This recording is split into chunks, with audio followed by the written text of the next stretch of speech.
She stepped off her private jet and designer heels, looked at his rusted hangar, and laughed. Actually laughed.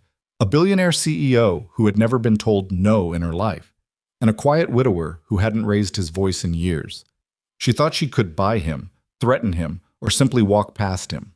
What Sienna Whitmore never considered was that the grease-stained man standing in the rain had once signed off on the very engines powering her entire fleet. And when he finally picked up his pen again, just once, 300 of her private jets never left the ground. If this kind of story moves you, the kind where quiet people do extraordinary things, hit that subscribe button right now and follow this story all the way to the end. You will not want to miss what happens next. Drop a like and tell me in the comments, what city or country are you watching from? I love seeing how far these stories travel. Now let's get into it. The town of Mill Haven, Nebraska didn't appear on most maps anymore. It had been the kind of place that mattered once, back when the grain elevators were full and the railroad still came through twice a week. But the elevators had been empty for 15 years, the rail line had been rerouted in 2009, and most of the young people had done what young people do in towns like that. They left. Landon Pierce had come back. Most people in Mill Haven knew him as the guy who ran the airfield out on Route 9, Pierce Aviation Services, a name that sounded grander than it was. The signage on the building was sun-bleached to the point where aviation looked like it might say vacation on certain mornings, and the hangar itself was an old steel structure that had been built in 1974 and repaired so many times that it was essentially a different building wearing the original skeleton. There were 2 fuel pumps, 1 functioning runway, a small office that still smelled like the previous owner's cigarettes. No matter how many times Landon cleaned it, and a parking lot with enough gravel to make you regret wearing thin-soled shoes. It wasn't impressive. Landon knew that. He also knew that the runway was properly graded, the fuel was tested weekly, the instruments in the weather station shed out back were calibrated every 3 months, and not a single aircraft had ever left his facility with a problem he hadn't identified, documented, and either fixed or flagged. That wasn't something you could read on the faded sign. But it was something he knew every single morning when he unlocked the hangar doors. He was 32 years old, though most people who met him for the first time guessed older, not because he looked worn out. He didn't, exactly. But because he had that particular stillness about him that tends to develop in people who have been through something big and come out the other side carrying it quietly. Dark eyes that took in more than they gave back. Hands that moved with the kind of deliberate precision you only develop after 10,000 hours of doing something that matters. A jawline that hadn't seen a razor since the weekend, which was always the weekend before the last one. His daughter Emma was 8 years old, which meant she was at the age where she had opinions about everything and was not shy about sharing them. She had her mother's hair, dark and thick and completely unwilling to stay where you put it, and her mother's laugh, which had the power to make Landon feel like the whole weight of the last 4 years wasn't quite as heavy as he thought it was. Julia had been gone 4 years. A brain aneurysm, sudden and complete, like a light switched off in a room where someone was still reading. Emma had been 4, too young to hold a full memory, old enough to feel the shape of the absence. The grief had done something to Landon that no amount of therapy had quite been able to reverse. It hadn't made him angry or reckless or self-destructive. It had made him careful. Careful in the way that a man becomes careful when he understands in his bones that nothing is guaranteed, that the people in your care are fragile, that the decisions you make or don't make can ripple out in ways you never anticipated. He'd walked away from a very different life to come back to Mill Haven. He didn't talk about it much. His neighbor Carl, a retired crop duster pilot who sometimes came by to help on bigger jobs, knew the broad strokes. A few of the old-timers in town knew he'd had some kind of fancy engineering job out in Virginia. His mother, who lived 40 minutes north and came by every Sunday to cook dinner and pretend she wasn't checking on him, knew more than most.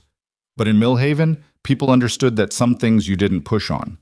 So they let Landon Pierce do his work, pick Emma up from school at 3:15 every day, coach her youth soccer team badly but enthusiastically every Saturday morning, and run his airfield without asking too many questions about what he'd left behind to get there. It started building around noon on a Thursday in early October, the kind of Nebraska sky that goes from blue to something that looks like a bruise in about 40 minutes.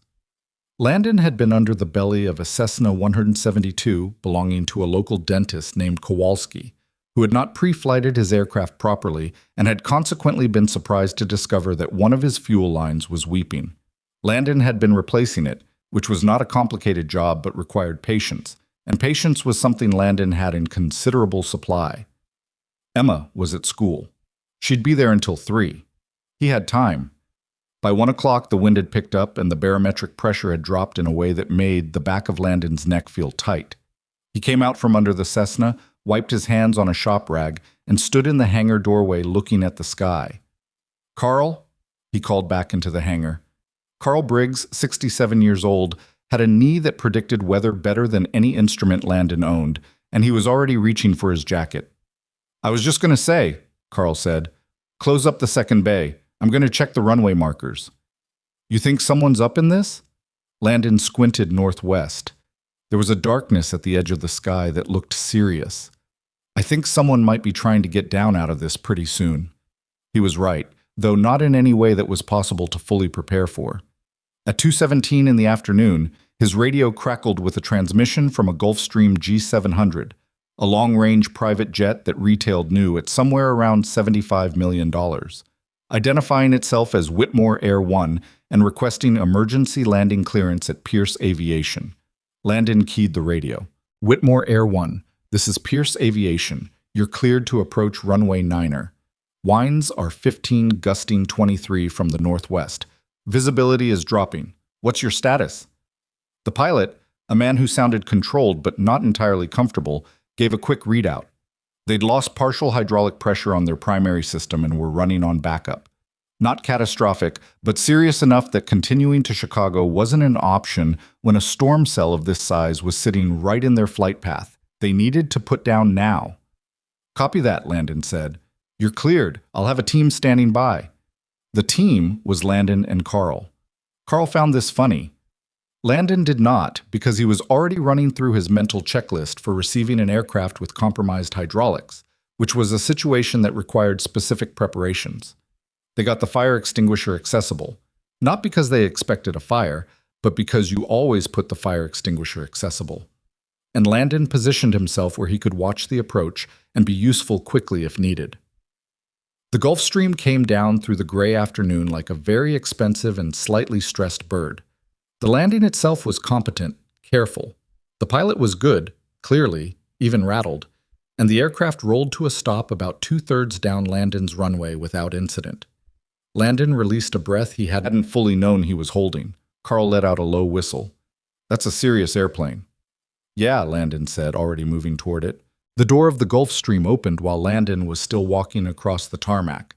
The stairs deployed with the kind of mechanical smoothness that $80 million aircraft tend to have, and a man in a dark suit appeared at the top, mid-40s, the particular kind of tight-jawed that suggested he was someone's assistant who had been told to look intimidating. He had a phone in each hand and was already talking into one of them. Behind him came 2 more people in corporate attire, and then a woman. Landon knew her. Not personally, but in the way that you know someone when their picture appears in business publications and aviation industry newsletters. Sienna Whitmore was the CEO and majority owner of Whitmore Aero Group, one of the 10 largest private aviation companies in the country. She was 30 years old, which was one of those facts that the press had decided was remarkable and therefore repeated constantly. She appeared in photographs the way people appear in photographs when they've been photographed enough times that they've stopped noticing cameras. In person, she was smaller than he expected. The photographs had given her a kind of imposing scale. In reality, she was maybe 5'4", athletic build, in a dark suit that was not designed for the Nebraska wind that immediately attacked it. Her dark hair went sideways. She pushed it back with practiced impatience and descended the stairs without looking at them. Her eyes swept the facility in approximately 2 seconds. The weathered hangar, the cracked asphalt, the faded sign, the 2 fuel pumps that were not state-of-the-art, the pickup truck that Landon drove, which had 190,000 miles on it, and a dent in the rear quarter panel that he'd been meaning to address for about 18 months. She didn't quite laugh. What she did was worse, in a way. Her expression shifted into a very slight smile. The kind you make when something confirms your expectation, when the joke lands exactly as predicted. A quick, private amusement, like the punchline was the whole place. "This," she said to the tight-jawed man, Marcus, Landon would later learn, is what passed the emergency airfield certification? Marcus had nothing helpful to say to that. Landon reached the bottom of the stairs. Miss Whitmore, I'm Landon Pierce. You got down safe. That's the main thing. Let me take a look at your aircraft.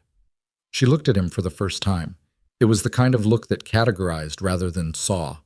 Coveralls, shop rag tucked in the pocket, hands that weren't fully clean despite having been wiped down, a 32-year-old face with tired eyes. She filed him somewhere between maintenance staff and minor inconvenience. I need this aircraft turned around in 90 minutes, she said. Not to him exactly, more to the general space in front of her. I have a meeting in Chicago that cannot be moved. Let me have a look first, Landon said. The pilot says the backup hydraulics are fine for the remaining flight. It's a 2-hour leg.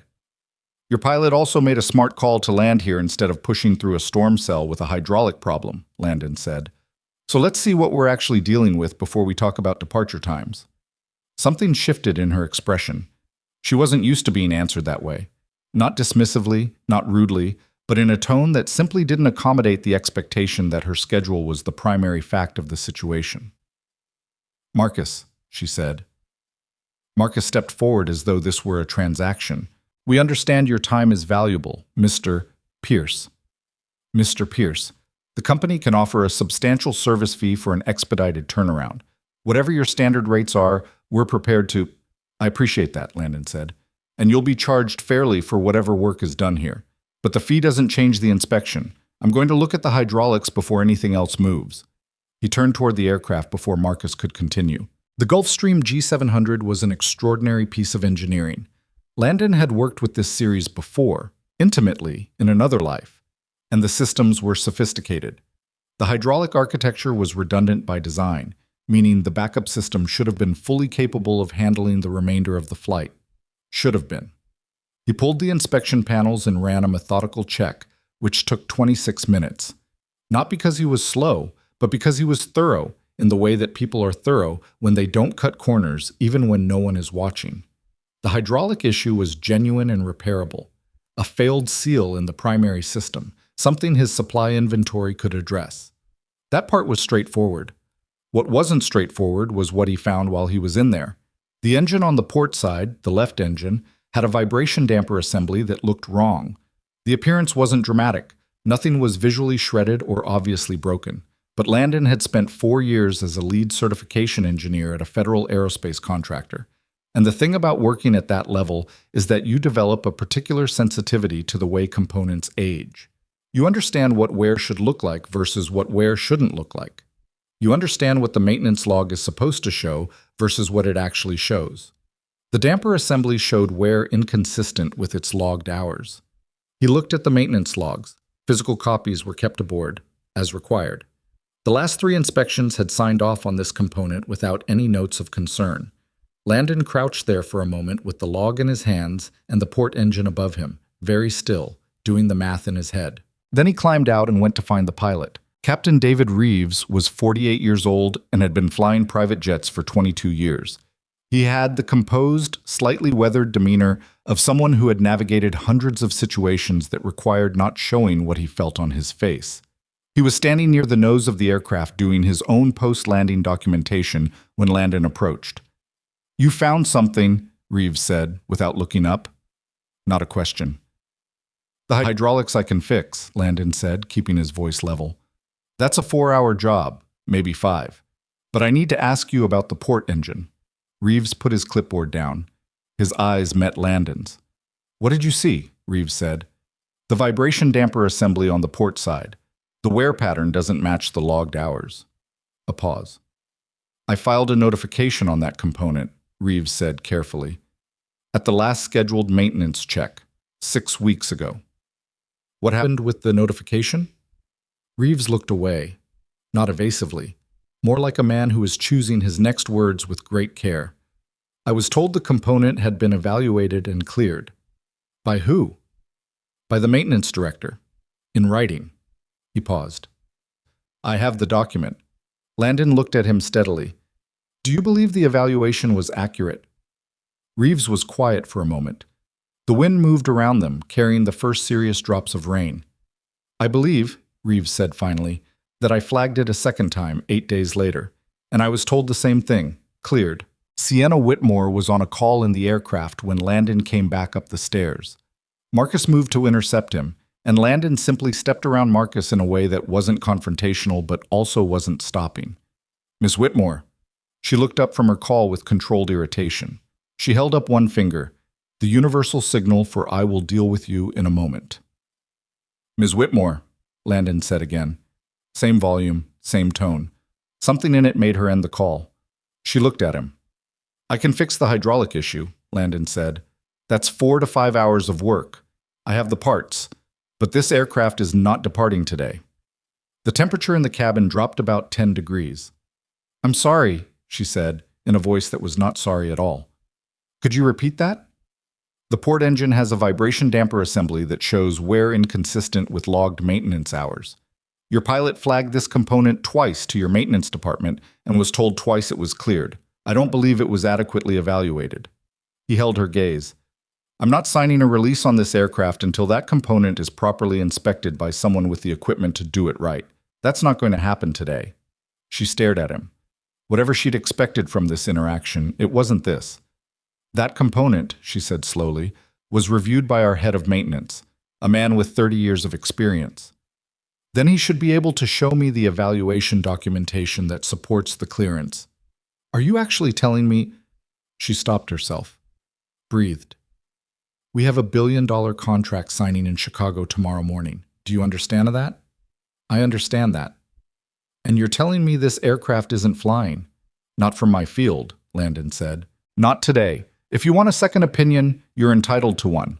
But until I have documentation that convinces me otherwise, I won't sign the release." She stood up. She was several inches shorter than him and somehow managed to fill the space anyway. "Do you have any idea who I am?" Landon looked at her without any particular expression. "I know who you are, Ms. Whitmore, and I'm telling you your aircraft is staying on the ground." What happened in the following hour was not pleasant. Marcus made 4 phone calls. 2 were to Whitmore Legal. 1 was to someone in the FAA, whom Marcus apparently knew socially and clearly believed could be leveraged. 1 was to what Marcus described, with audible self-importance, as our aviation compliance team. Sienna herself called her operations director, a man named Damian Cross, whose voice Landon could partly hear through the phone as Sienna stood 20 feet away on the tarmac, the wind having gotten serious now. Cross's voice was smooth and authoritative and very, very confident. Landon could hear fragments, faulty sensor protocol, sensor misreads at this atmospheric pressure, completely standard, been cleared twice by our team. He noted all of it.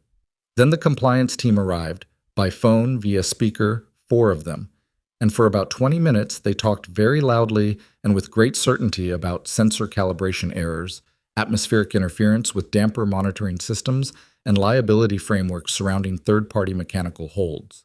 Landon let them talk. Then he said, "I'm familiar with the sensor calibration arguments. I wrote 2 of the technical protocols you're referencing. The wear I observed is physical. It is not a reading. I looked at the component with my eyes, and the wear pattern does not match the logged hours." Silence. "Who are you?" one of the compliance voices finally said. "Landon Pierce. I run Pierce Aviation Services in Mill Haven, Nebraska." "And your certification credentials?" "Are current," Landon said. "Would you like the number?" They took the number. The rain came in properly around 5 o'clock, hammering the hangar roof with the particular enthusiasm of a Great Plains October storm that has been building all day and has finally arrived at its destination. Sienna Whitmore was not on her way to Chicago. She was in the small waiting area of Pierce Aviation Services, which contained 4 plastic chairs, a coffee maker that was older than Emma, a rack of aviation weather pamphlets, and a framed photograph on the wall that showed a young woman laughing, caught mid-turn, her dark hair going everywhere in what looked like the same Nebraska wind that was currently attacking the hangar's exterior. She'd stopped looking at her phone around the 3rd hour. The legal threats had produced nothing because Landon had done nothing illegal. The FAA contact had, when actually reached by the right person, confirmed that a certified mechanic's refusal to release an aircraft pending safety concerns was not only legal, but was, in fact, the exact function the certification system was designed to serve. The compliance team had gone quiet. Damian Cross had called twice more. Sienna hadn't answered the second call. She was sitting in one of the plastic chairs, jacket folded across her knee, looking at the photograph on the wall when Landon came out of the hangar to get a cup of coffee. "Who is that?" she asked. He glanced at the photograph. Something moved across his face. Brief, real, and then carefully settled. "My wife," he said. "Julia." She waited. Something in her manner, for the first time since she'd stepped off the aircraft, had lost its sharp edge. "She died 4 years ago," Landon said. He poured his coffee. "Emma was 4. "Emma is your daughter?" "She's 8 now. She'll be out of school in—" He checked his watch and made a quick expression that was not quite alarm but was close to it. "I need to make a call." He stepped out with his phone. She could see him through the glass door talking, gesturing slightly in the way people gesture when they're talking to a child. After a moment, he seemed to relax. He came back in. "My neighbor's picking her up," he said. "She's fine." Sienna looked at the photograph again, then at Landon. There was something she was working out. She could feel it, the beginning of a recalculation, though she wasn't ready yet to call it that. "The people on my aircraft," she said. "My pilot, Marcus, the others. They're comfortable?" "Carl, my partner, took them to get food. The town's got a diner that's actually decent." A small pause. "We can probably find you something too if you want." She looked at him. "You could have just let us leave," she said. Not confrontationally, more like she was actually asking. "No," Landon said simply. "I couldn't. It's just an engine part." "It's a part attached to an engine at 38,000 feet, Landon said, "on a flight with 6 people aboard." He wrapped both hands around his coffee mug. "I have a daughter who is 8 years old. The pilot on your plane filed 2 safety concerns that were overridden by your maintenance director. If I signed that release and something happened over Iowa tonight, I would know for the rest of my life that I had the chance to stop it. And I didn't." The rain was very loud on the roof. Sienna Whitmore, for the first time since she'd descended those aircraft stairs, didn't have anything to say. "The component will be properly evaluated tomorrow," Landon said. "I've already contacted a qualified inspector with the right equipment. If it clears, we'll finish the hydraulic repair and you'll be on your way. If it doesn't clear, we'll talk about next steps." "And the Chicago meeting?" "I can't help you with the Chicago meeting," Landon said. "I can help you with your aircraft." She was quiet for a long moment. The photograph of Julia was still on the wall. The coffee maker hummed. "What did you do before this?" she said. "Before the hangar." Landon looked at his coffee. "I certified aircraft," he said. "For the government." "Which engines?" A pause. "Yours, among others." She absorbed that slowly. He watched her process it. The specific recalibration that happens when someone realizes the person they've been attempting to dismiss is not who they assumed. "The G700 series," she said carefully. "I was on the original certification team," he said. "Lead engineer on the engine systems." He met her eyes. "I know every warning sign in those power plants. I've known them for a decade. What I saw today is not a sensor error." Outside, the storm was doing what Nebraska storms do, making itself completely known without apology. The prairie wind hit the hangar walls in gusts that vibrated the whole structure. Landon Pierce finished his coffee and stood up.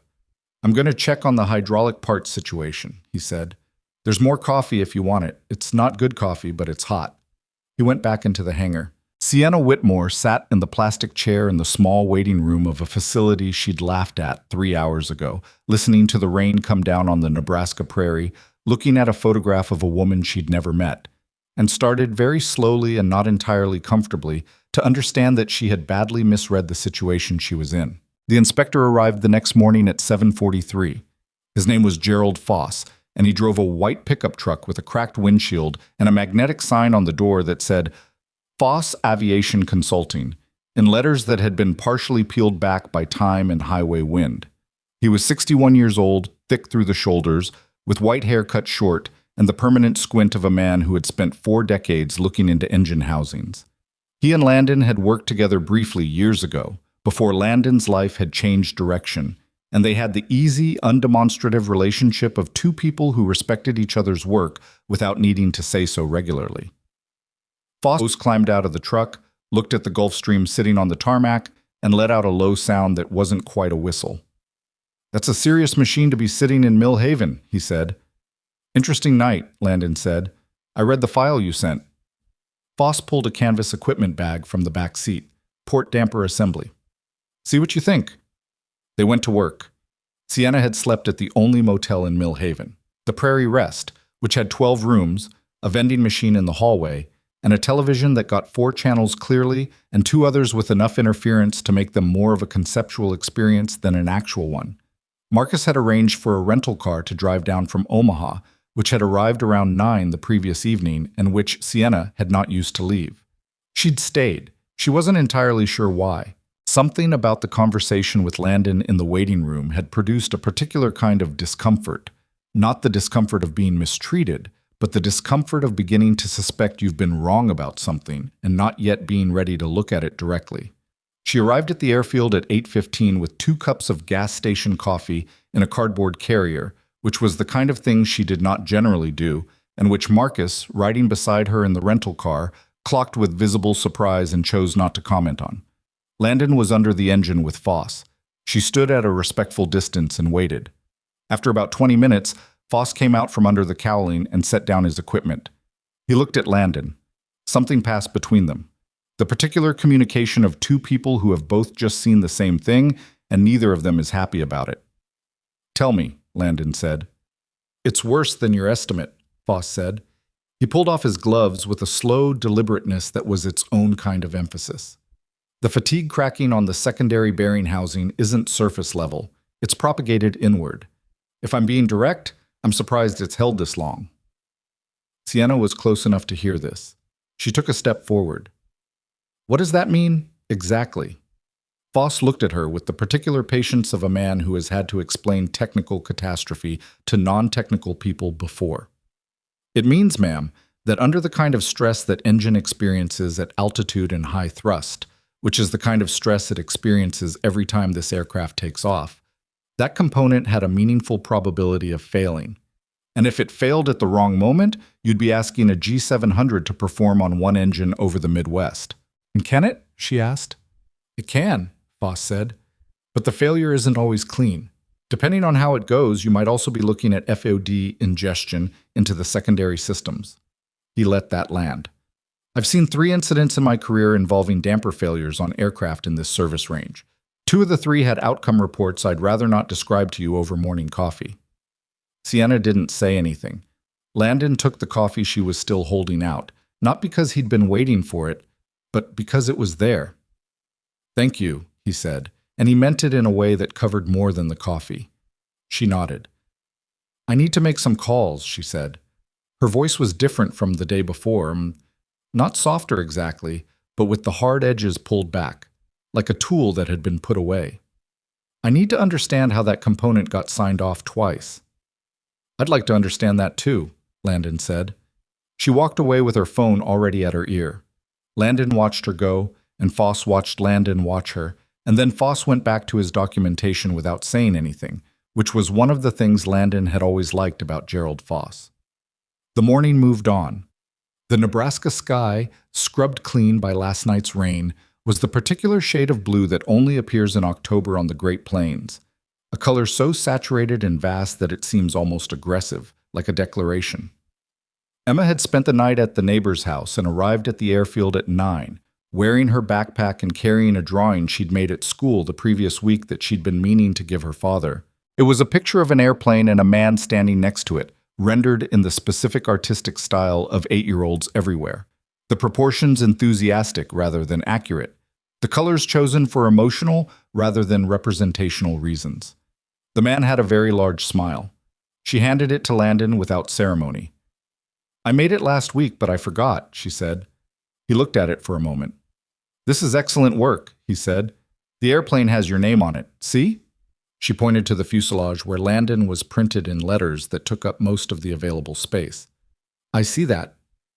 "The real airplane doesn't have your name on it," she said, pointing to the Gulf Stream. "But it should." Sienna, returning from her calls with an expression that had moved from controlled to something approaching shaken, came close enough to see the drawing. She looked at it, then at Emma, then at Landon. That's a good airplane, Sienna said. Emma assessed her with the frank evaluation of an 8-year-old who has not yet learned to pretend that assessments are not happening. You're the one who flew in the storm, she said. It was not a question. I am, Sienna said. Daddy says you're mad at him. Emma? Landon started. I was, Sienna said carefully. I'm working on that. Emma considered this response, found it acceptable, and went to find Carl, who was more likely to let her sit in the cab of his truck and listen to the radio, which was her primary goal. Sienna watched her go. Something moved in her expression that she didn't suppress fast enough. She looks like the photograph, she said quietly. Yeah, Landon said. She does. A pause. The kind that doesn't need filling. Damien Cross told me both inspections were thorough, Sienna said. She said it with the flatness of someone reading a statement they no longer believe. He was very convincing. He's always very convincing. What did the actual inspection records show? I requested them this morning. The first record has an entry time of 11 minutes. She looked at Landon. For a full damper assembly evaluation on a G700 engine. Landon was quiet for a moment. That should take between 90 minutes and 2 hours. I know that now, she said. There was no defensiveness in it, just a tired, precise admission. 11 minutes is enough time to open the cowling, look at the component, close the cowling, and write a number down, Landon said. Yes, she said. That's what I'm thinking too. She pulled out her phone, looked at the screen, put it back in her jacket pocket without using it. How many aircraft does your company operate? Landon asked. 312, she said. Active fleet. He let the numbers sit in the air between them. How many of those engines carry this damper assembly? He said. She already knew. She'd run the number on her phone during one of the calls. Her voice was level when she said it, but only barely. Approximately 300. Landon turned back toward the hangar. He didn't say anything. He didn't have to. Inside, on the workbench, his laptop was open. He'd been working since 5:30 in the morning, pulling files he still had legitimate access to. Publicly filed maintenance logs, FAA airworthiness directive records, incident cross-reference databases that any certified mechanic could access. Building a picture. Laying things out in the methodical way he'd been trained to lay things out, back when his work had involved signing documents that determined whether aircraft flew or didn't fly. The picture that was building was not a good one. He'd found 17 other aircraft in the Whitmore fleet with logged maintenance entries for damper assembly evaluations. Of those 17, 9 had entry times under 20 minutes. 2 had entry times under 10 minutes. 1 entry had a timestamp that was, on examination, mathematically impossible.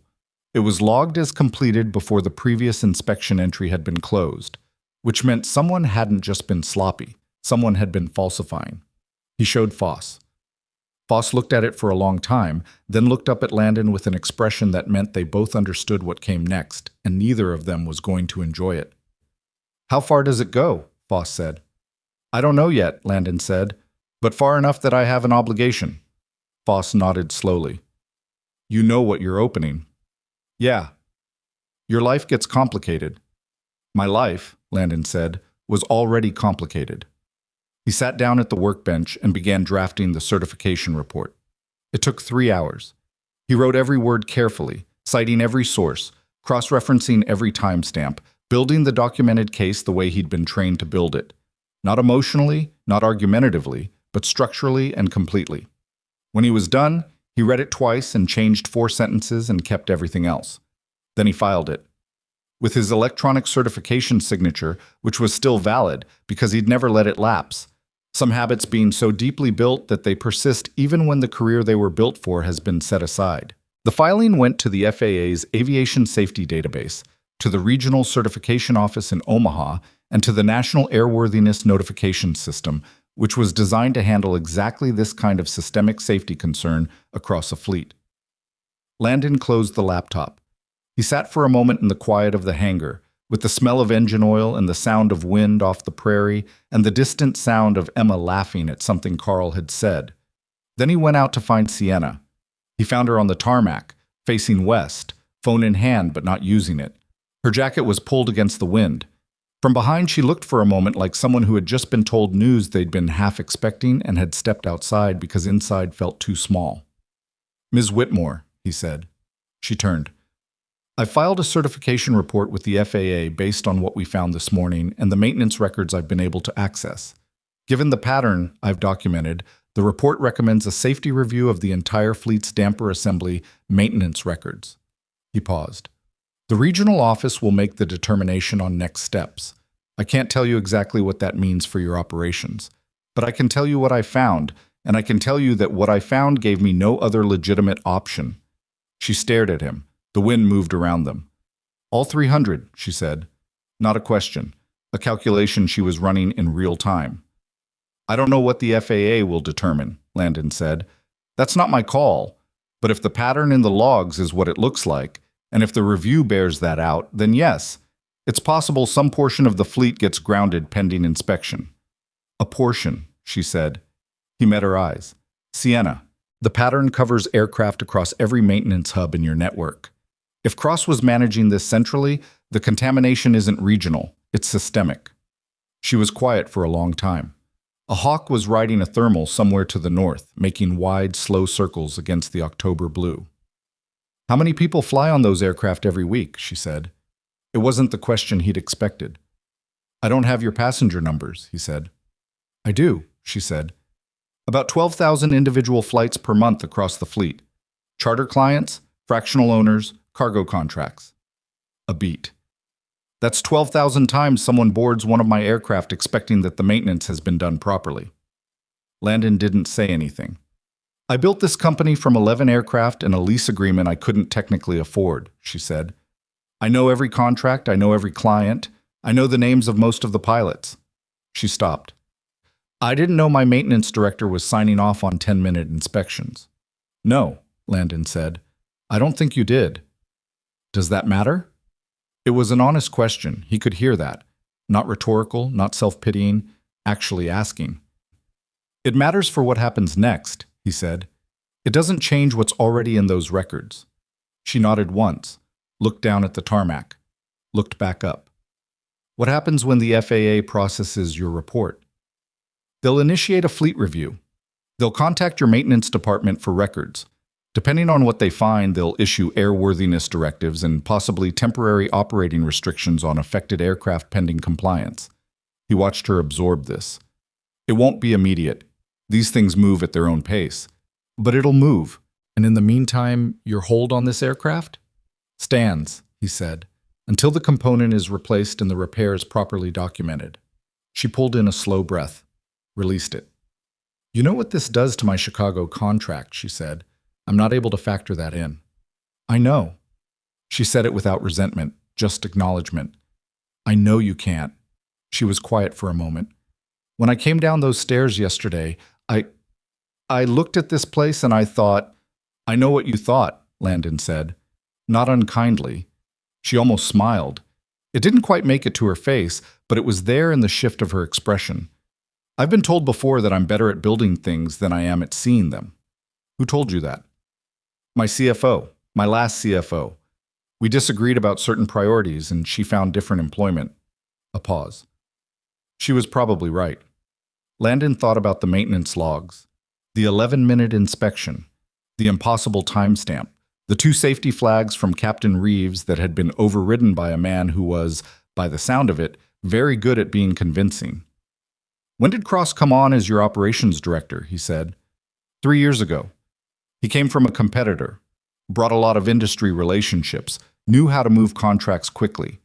She said it with the tone of a person reviewing a decision they made in good faith that now looks different in retrospect. He had a way of making problems disappear. I liked that. I didn't always ask how. Did you ask about the Reeves flags? She hesitated. That hesitation told Landon a great deal. Cross told me it was a sensor protocol issue, she said. That Reeves was overcautious, that overcautious pilots created scheduling problems that cost clients. She looked at Landon steadily. I told him to manage it. The weight of that settled between them on the tarmac. I told him to manage it, she said again, quieter, and he managed it by erasing it. Landon didn't offer any comfort on that. Not because he was cruel, but because the discomfort she was feeling was accurate, and papering over accurate discomfort with reassurance wasn't something he knew how to do genuinely.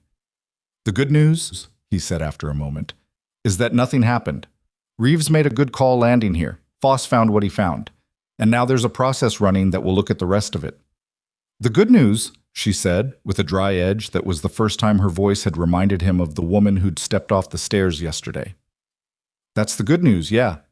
She looked at the hangar, at the faded sign, at the fuel pumps and the cracked asphalt and the whole unpretentious reality of Pierce Aviation Services. What was your salary, she said, when you were certifying engines? That's a personal question. I'm trying to understand something. He looked at her. More than I make now, he said, and you walked away from it. My daughter needed a stable home more than I needed an impressive job title. You could have done both in a different city. You could have stayed in the industry. I could have, he said. I didn't want to. A pause. There's a version of that life where I'm working for someone who tells me to manage problems the way Cross managed them, where the pressure to keep clients happy outweighs the pressure to do the job right. I'd watched it happen to good people. He picked up a loose bolt from the tarmac that had no business being there and turned it in his fingers. I didn't want to find out whether I'd have the spine to fight it every time. So you came here instead. So I came here instead. Where the only person I answer to is myself and whatever's in the maintenance log. She was quiet for a while. Behind them, inside the hangar, Carl and Foss were talking. Low voices. The comfortable sound of two old mechanics discussing something that doesn't require urgency. My phone started ringing at 8 this morning, Sienna said eventually. Clients who'd already heard something was happening. I don't know how. Probably the legal activity last night, someone talking. By 9, I had 4 calls from fractional owners asking about their aircraft's maintenance status. By 10, I had a call from a journalist. What did you tell the journalist? I told them no comment. She looked at him. What do I tell them tomorrow? Tell them the truth, Landon said, that a safety concern was identified, that you're cooperating fully with the FAA review, and that every aircraft in your fleet will be certified compliant before it returns to service. That's going to cost me the Chicago contract. Maybe, he said, but it won't cost you your license, and it won't cost you a crash investigation. She absorbed that. Marcus appeared in the hangar doorway, looking at his phone with an expression of a man who is receiving an uninterrupted stream of bad news and is running out of ways to process it. He looked up, saw them talking, and made a gesture at Sienna that meant whenever you're ready, there are 14 more problems. She made a gesture back that meant not yet. Marcus retreated. You should have just let me go, Sienna said. It wasn't an accusation. It was almost wistful. No, Landon said. I shouldn't have. It would have been easier for you. Easier isn't the point. He looked up at the sky, that overwhelming October blue. Reeves filed 2 flags. Someone erased them. That's a person making a decision that the schedule matters more than the people on the aircraft. I can't let that be the last decision in the chain. She looked at him for a long moment. Really looked, the way she hadn't yesterday. Not categorizing, not calculating, just actually looking. You're going to be subpoenaed, she said. If this becomes a federal safety investigation, you know that. I know that. Your life is going to be significantly more complicated for the next year. I know that too. And you're okay with that. He thought about Emma's drawing, which was currently sitting on the workbench inside, propped against the tool rack. The airplane with his name on it. The man with the very large smile. I'm okay with that, he said. Inside the hangar, Landon's laptop was closed. The report was filed. Whatever came next would come next. The federal process was now running on its own momentum, indifferent to anyone's schedule or preference. 300 aircraft, 12,000 monthly flights. An operations director named Damian Cross, who had built a system of managed erasure, who had made problems disappear by making the documentation disappear, who had apparently convinced everyone above him that efficiency and safety were the same thing when they very clearly were not. Foss came out of the hangar wiping his hands on a shop rag, the same gesture Landon had been making when Sienna first stepped off the aircraft the day before. He looked at Landon with a question in his eyes. Landon gave a small nod. Foss looked at Sienna. The hydraulic repair is going to take me the rest of today, he said. Component for the damper assembly will need to be sourced. I can have it here by tomorrow afternoon if I make some calls. Sienna nodded. Do it, she said. Her voice was back to its decision-making register, the executive function running again. But something underneath it had changed. Whatever it costs, make the calls. She walked back toward the rental car, phone already out, Marcus falling into step beside her with the anxious energy of a man who had been waiting for direction. She began talking to him in a low, rapid voice. Landon caught fragments, board notification, legal team. Cross needs to be contacted by counsel before he speaks to anyone. The CEO engine running again pointed in a new direction. Landon watched her for a moment. Then he went back inside. Carl had made a fresh pot of coffee, which was at least an improvement over the previous one. Emma was at the work table doing homework, her backpack dumped on the floor beside her, her sneakers kicking idly against the chair leg. "Is the fancy lady leaving?" Emma asked. "Not today," Landon said. "Is she still mad?" He picked up his coffee, thought about how Sienna had said I told him to manage it, the specific weight of someone understanding for the first time what that had actually meant. "I don't think she's mad at me anymore," he said. "What's she mad at?" Landon looked out the hangar door toward the tarmac, where Sienna was still on her call, one hand pressed against her ear, the wind moving her hair the same way it had moved it when she'd stepped off that aircraft yesterday and looked at his hangar and found it worthy of contempt. "Herself, I think," he said. "Mostly herself." Emma chewed her pencil thoughtfully. "Is that okay?" "Yeah, baby," Landon said. "That one's okay." He sat down at the workbench, opened his laptop again. There was more to do. The documentation wasn't finished. The cross-referenced maintenance logs needed to be organized in a form that a federal investigator could follow clearly, and Foss would need detailed specifications for the replacement component order. He got to work. Outside, the October sky was doing what October skies in Nebraska do, cycling through its moods, pushing clouds in from the northwest, sending the hawk back up on a new thermal, being vast and indifferent and beautiful in the way that this particular stretch of prairie always was, whether or not anyone was paying attention to it. The report had been filed. The number was in the system. 300 aircraft, a fleet grounded by a single signature on an October Thursday in Mill Haven, Nebraska, from a man in a hangar that a billionaire CEO had laughed at less than 24 hours ago. Landon Pierce pulled up the next maintenance log file and kept going.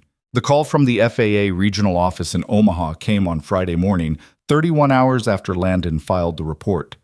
He was under the belly of a different aircraft, a Piper Seneca belonging to a cattle rancher from 2 counties over who came in every 6 weeks with the mechanical predictability of a man who flew hard and maintained minimally, when his phone buzzed against the concrete floor where he'd set it. He slid out, looked at the number, and answered it without wiping his hands first, which left a partial grease mark on the screen that he'd be finding for days.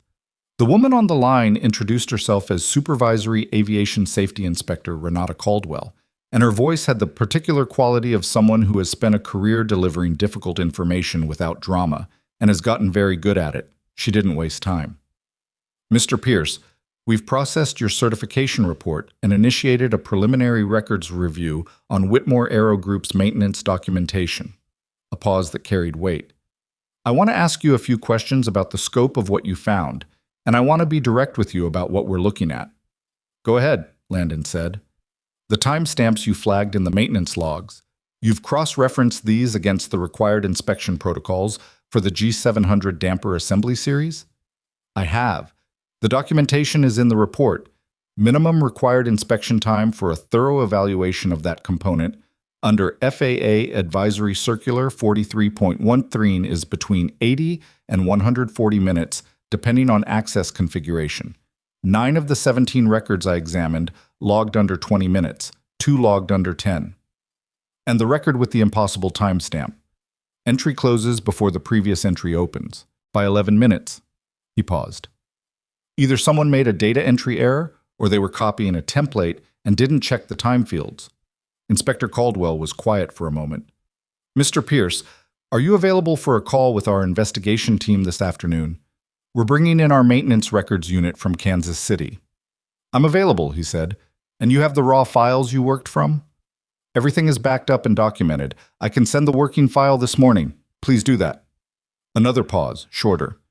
"One more question. You mentioned in your report that the aircraft's pilot, Captain David Reeves, filed 2 prior safety notifications regarding this component. Are you in contact with Captain Reeves?" "He's currently still in Mill Haven. His aircraft isn't cleared for departure." We'd like to speak with him as well. I'll let him know, Landon said. He ended the call and stood in the hangar doorway for a moment, looking at the tarmac where the Gulf Stream sat in the flat morning light, repaired but grounded, large and expensive and going nowhere. Foss had installed the replacement damper assembly the previous afternoon. The hydraulics were fixed. Mechanically, the aircraft was ready to fly. It wasn't going anywhere. Captain Reeves was in the small waiting room when Landon came inside, drinking coffee from the same old machine and reading something on his phone with a focused attention that suggested he was tracking news rather than reading for pleasure. He looked up. FAA? He said. They want to talk to you this afternoon, Landon said. Kansas City team. Reeves nodded slowly. He'd been expecting this, Landon thought. Had probably been expecting it since the moment he told Landon about the second flag notification. There was something in Reeves that suggested a man who had been waiting for a particular thing to arrive for a while and was now feeling the complicated relief of its arrival. You filed both notifications through the official system? Landon said. Maintenance request portal, yes, both have case numbers. He set down his phone. Cross responded to both through the same system. I have the response records. Keep them, Landon said. Keep everything. Reeves looked at him steadily. How bad is it? What you found? Landon considered the question. He could soften it. He chose not to. The pattern in the logs suggests this wasn't a one-time shortcut. It looks systematic. Same entry anomalies across multiple maintenance hubs, multiple aircraft, multiple inspectors signing off. Cross ran all 3 hubs, Reeves said quietly. I know. He built the maintenance management system. He designed the reporting structure. Every inspector in the network reports up through his office. Reeves picked up his coffee, looked at it, set it back down. I flew for Whitmore for 6 years. I've worked under a lot of operations directors. Most of them cut corners somewhere. Scheduling pressure, client pressure. It's always there. But Cross was different. He paused. With Cross, it felt organized. Like the shortcuts weren't accidents. Like they were the system. Landon didn't have anything to add to that because it matched exactly what the timestamps were showing him. Did you ever consider going outside the company? Landon said. Filing directly with the FAA yourself? I thought about it, Reeves said. After the second response. I almost did. He looked at the floor. Cross called me into his office after the second notification. Very calm, very professional. Told me he understood my concerns. That the component had been thoroughly evaluated by their senior technical team and that continued unwarranted safety flags created scheduling disruptions that affected the company's relationship with its clients. A beat. Then he mentioned that his relationship with Whitmore Air's largest fractional client included a personal friendship with that client, and that this client had specifically requested me as their primary pilot for the next 3-year contract cycle. Landon was quiet. It wasn't a threat, Reeves said. That's what made it effective. It was just information, context. He was giving me context. He looked up. I have a wife and 2 kids in Colorado. I've been flying for 22 years. The Whitmore contract is the best I've ever had. You landed here instead of pushing to Chicago, Landon said. I landed here because the hydraulics were compromised and the weather was serious. You could have made it, Landon said. Probably. The backup system was functional. Reeves met his eyes. Probably isn't good enough when I'm sitting up front. They looked at each other for a moment. 2 men who had made different calculations, in different pressures, and had both ended up on the right side of the line when it actually counted. The FAA call is at 2, Landon said. You can use the office. Reeves nodded. Pierce. He said it like he was going to say something else, then reconsidered, then said it anyway. Thank you for not making me feel like a coward. Landon thought about that. You flagged it twice, he said. That's not nothing. He went back to this Piper Seneca, and the ranchers neglected maintenance because work didn't stop because the world was complicated. And in fact, in Landon's experience, work was frequently the only reliable thing when everything else was moving. Sienna arrived at 10. She hadn't gone back to the Prairie Rest the previous night. She'd driven to Omaha. Marcus had finally secured her a hotel there, and she'd spent the night on calls with her board, her legal team, her CFO, and at 2 in the morning with her company's longest-standing client, a private equity firm whose founding partner had been flying Whitmore aircraft for 11 years, and whose first question had not been about his own aircraft, but about whether anyone had been hurt. She looked like she hadn't slept. She looked like she'd made about 40 decisions in the last 18 hours and was already carrying the weight of the next 40. She came into the hangar with the focused, slightly compressed energy of someone moving through a crisis on will and caffeine, and she stopped when she saw Landon. "The FAA called me this morning," she said. "Formally, they're opening a comprehensive maintenance records investigation across the entire fleet." "I know," he said. "They called me first." She absorbed that without reaction. "They told me I'm legally required to preserve all maintenance documentation and restrict access to it pending their review. That's standard. They also told me that based on preliminary review of the records you submitted, they're issuing a precautionary operating restriction on the aircraft categories identified in your report." She held his gaze. "That's 287 aircraft, Landon, grounded pending inspection compliance." He'd expected something in that range. Hearing the number said out loud was different from expecting it. "When does it take effect?" he said. 48 hours. She set her bag down on the workbench. "Which means I have 48 hours to notify every client with an affected aircraft, arrange alternative transportation where possible, and figure out how to communicate this to the press before they find out from someone else, and write the version of the story where I'm the villain who knew." "Did you know?" Landon said. She looked at him sharply. The question was direct enough to almost be offensive. "No," she said. Then more carefully, "I knew Cross ran a tight ship. I knew he prioritized schedule performance.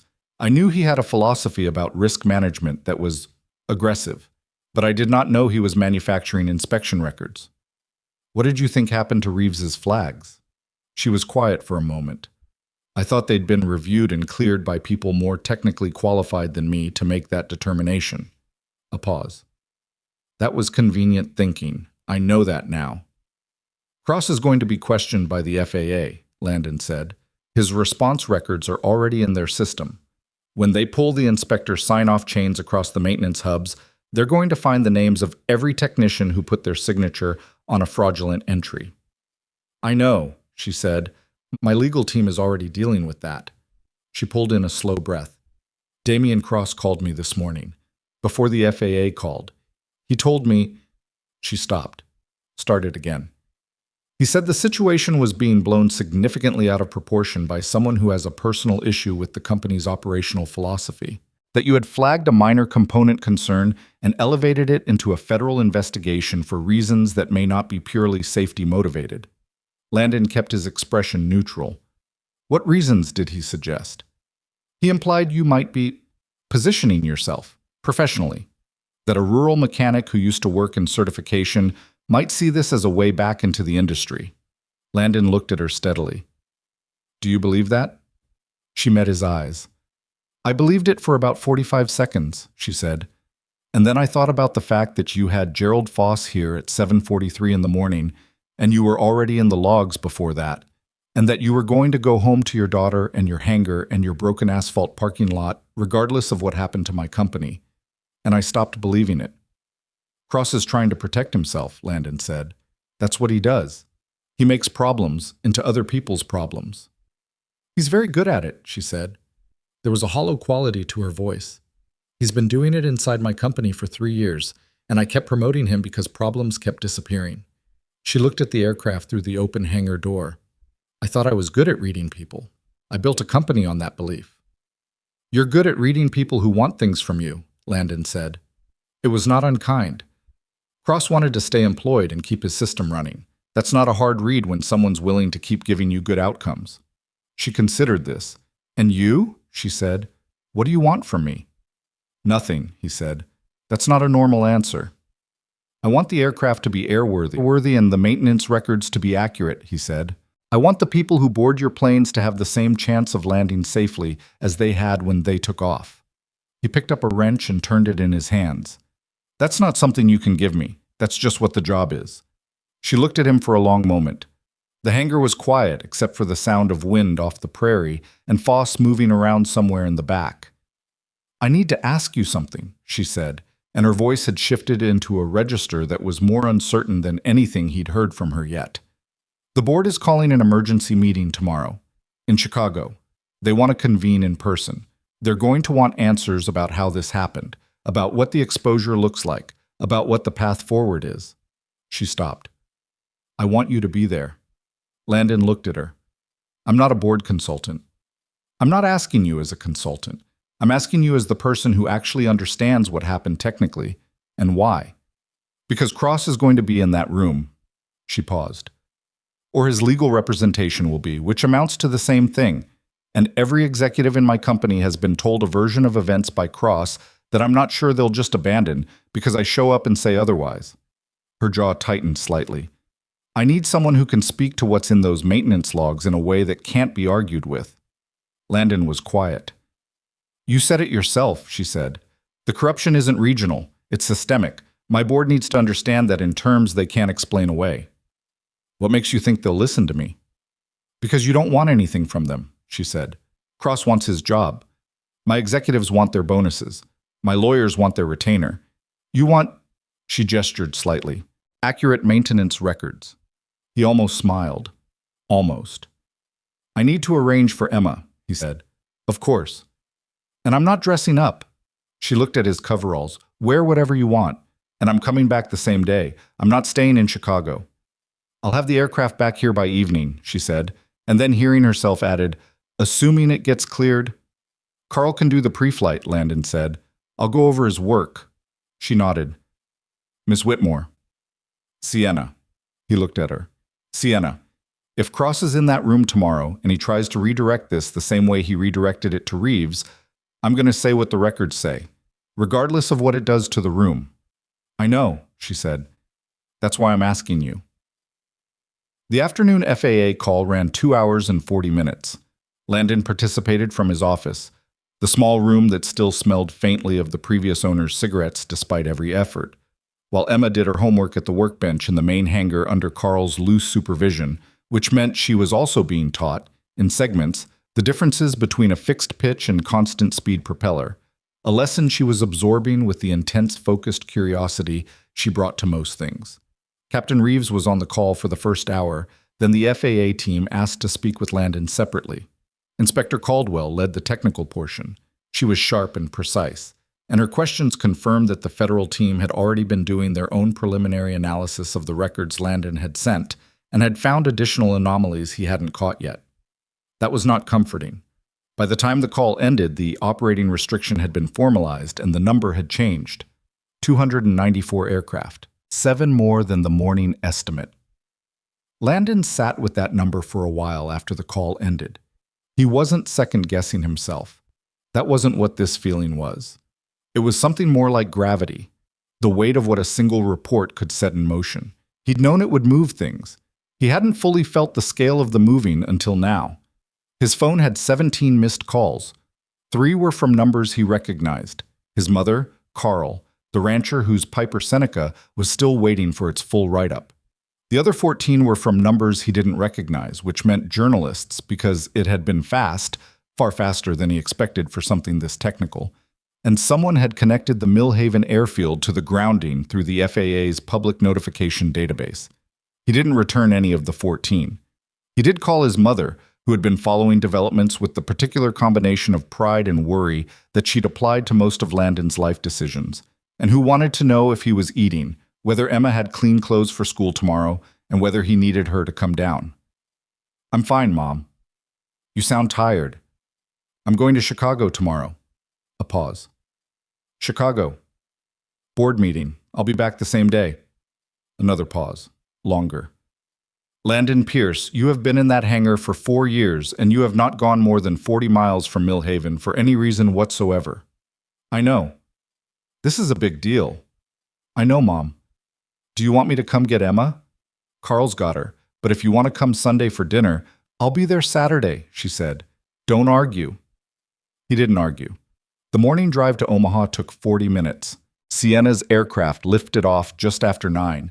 With Carl's pre-flight signed off and Landon's review completed. The replacement damper assembly was solid, the hydraulics held. Captain Reeves flew them, which Landon had specified as a condition without saying he was specifying it as a condition.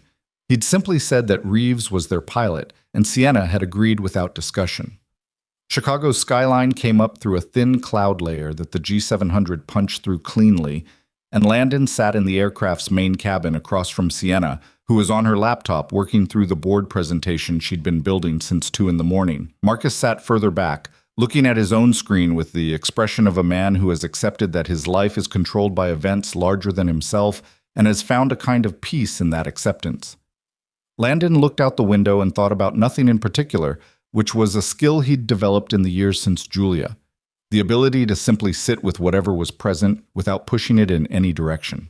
The aircraft was smooth and the sky was the flat gray of a November day that hadn't decided what it wanted to be. "Can I ask you something?" Sienna said, not looking up from her laptop. "Go ahead." "When you were on the certification team, when you were signing off on these engines, did you ever feel pressure the other way? To approve something you weren't sure about?" He thought about it honestly. "Once," he said, "there was a program timeline issue on a contract. A component certification was holding up delivery by about 6 weeks. My supervisor at the time, good man actually, not corrupt, he was getting pressure from above to find a way to accelerate the timeline. What did you do?" "I told him I'd accelerate everything. I could accelerate, and I wouldn't accelerate anything I couldn't." He paused. "He backed me. The timeline slipped. The contract was renegotiated. Nobody died." He looked out the window. "That's a boring story, but it's the only version of that story that I could live with." She was quiet for a moment. "Cross came to me 2 months ago with the efficiency initiative," she said. "He called it the maintenance optimization protocol. It was a proposal to restructure the inspection scheduling system to reduce downtime per aircraft by 18%. She closed her laptop. "The numbers were compelling. I approved it." "What did the protocol change?" "Inspection time windows." He argued that with the newer digital diagnostic tools, certain visual inspection phases could be compressed because the sensors were capturing data that used to require manual measurement. She looked at him. "I didn't know enough about the technical details to push back meaningfully. He had engineering sign-off from his internal team." "His internal team," Landon said. "Inspectors who reported to him," she said, hearing it as she said it. "The maintenance optimization protocol," Landon said, "is probably how he got the timestamps down to 10 minutes. He gave himself official cover for compressing the windows, and then the actual inspections compressed even further because the cover existed." She looked at him with something that was close to despair. "I handed him the framework," she said. "You approved a proposal you thought was legitimate," he said. "He built a fraud inside it. Those aren't the same thing. They're close enough that my board is going to ask me to explain the difference." "Then explain it," Landon said. "And then show them what you're going to do about it." The Whitmore Aero Group's Chicago office occupied the 41st through 44th floors of a glass tower in the Loop. The board meeting was in a conference room on the 43rd floor with a view of Lake Michigan that on a clearer day would have been extraordinary, and on this flat gray morning was just gray water meeting gray sky at a blurred horizon. There were 11 people in the room when Landon walked in. 7 board members, 2 of whom Landon recognized from aviation industry publications as having significant financial stakes in the company's performance. Sienna's general counsel. Her CFO, a careful-looking woman in her 50s named Patricia Holt, who gave Landon a single evaluating look when he entered and then returned her attention to her notes. And Damian Cross. Cross was 51 years old, well-built, and had the particular kind of surface confidence that comes from having navigated difficult rooms many times and having usually come out ahead. He wore a suit that was expensive without being ostentatious, and his expression when Landon walked in was the expression of a man encountering a problem he has already prepared several responses to. He looked at Landon, then at Sienna, then back at Landon, and the calculation that crossed his face was so fast it was almost invisible. Almost. Landon sat down. He'd brought his laptop and a printed document set, 47 pages of maintenance log cross-references, timestamp analyses, and inspection protocol comparisons, organized in the straightforward way that federal certification documentation was organized, which was designed to be read by regulators who needed to make determinations, not executives who needed to be convinced. "I want to introduce Landon Pierce," Sienna said to the room. "He's the mechanic who grounded our aircraft in Millhaven and filed the initial certification report with the FAA. He's here because he understands the technical picture better than anyone in this room, and I believe the board needs to hear it directly." A board member named Gerald Ashton, late 60s, with the look of old money managed carefully, leaned forward. "I'd actually like to hear from our operations director first," he said. "Damien, you've had more time to review the situation." Cross nodded smoothly. He had a prepared statement. Landon could tell by the way he picked it up and the way it was printed with very precise margins. He read it with the cadence of someone who has rehearsed cadence. The statement was a masterpiece of its kind. It acknowledged the FAA investigation, expressed full commitment to cooperation, attributed the maintenance anomalies to a software migration error that had been identified internally before Landon's report and was already being addressed, and characterized the operating restrictions as a proactive response by the company rather than an enforcement action. It was plausible, fluent, and built on a frame that would be very difficult to dismantle quickly if you didn't have the raw documentation in front of you. When Cross finished, Ashton nodded slowly. Several other board members made small confirming movements. The room's weight shifted toward accommodation. Landon opened his laptop. "The software migration explanation," he said without preamble, "would account for data entry anomalies in text fields. It would not account for timestamp discrepancies, because timestamps in your maintenance management system are generated server-side at the moment of entry. They cannot be migrated incorrectly." Cross looked at him. "The system has known timestamp synchronization issues. A timestamp synchronization issue produces timestamps that are off by a fixed interval across entries," Landon said. "What your logs show is selective compression, short timestamps on damper assembly inspections specifically, while adjacent entries on the same aircraft show normal time distributions. A synchronization error would not produce that pattern." The room was quiet. Landon pulled up the first document on his laptop and turned the screen toward the nearest board member, then placed the printed version in front of everyone simultaneously. He'd prepared enough copies, which Sienna had printed in the aircraft during the flight. "This is the timestamp distribution chart for Maintenance Hub 3 over the last 14 months. Each column represents an inspection category. You can see the anomaly is specific to the damper assembly entries and isolated from every other inspection type. A system error would distribute randomly." Cross started to say something. "The second document," Landon said, keeping his voice level, "shows the sign-off chain for the 9 shortest duration damper inspections. Every one of them was approved through a review layer that was added to the process by the maintenance optimization protocol approved in August. That layer has one approver." He let the room follow the logic. "Mr. Cross." The silence that followed was a different kind of silence. Landon had been in enough technical briefings to know the difference between the silence of people who are confused and the silence of people who have understood something they were hoping not to understand. Gerald Ashton was looking at the document. His expression had changed. "Damien," said Patricia Holt, the CFO, and the way she said the name, quiet and flat, carried more weight than the full sentence she didn't finish. Cross put down his prepared statement. When he spoke again, the cadence was different. "These documents have been assembled by someone with an interest in characterizing this situation in the most damaging possible light. I'd want our legal team to review the methodology before we treat this as..." "Captain David Reeves," Landon said, "filed safety notifications regarding the port damper assembly on aircraft WA741 on the 6th of August and the 14th of August. Both were responded to through your maintenance portal with clearance confirmations." He looked at Cross directly. "The clearance on the second notification was issued 37 minutes after the notification was filed. The damper assembly on that aircraft is in Nebraska right now. Gerald Foss, a 61-year-old independent inspector with 40 years of service, found propagated fatigue cracking in the bearing housing that he described as surprising it had held as long as it had. That aircraft flew 9 flights between your second clearance and its emergency landing in Mill Haven." Cross said nothing. "9 flights," Landon repeated, "with 6 to 9 people aboard each time." The room was very still. Ashton set down the document. He took his glasses off, which was the kind of gesture that meant something in a room like this. "Damien," he said, and now his voice had the particular quality of a man who has been someone's advocate and is in the process of ceasing to be one. "I'd like you to step out while the board confers." "Gerald, I think it's important that I'm present to provide context." "I'll ask you again," Ashton said. "Please step out." Cross looked around the room.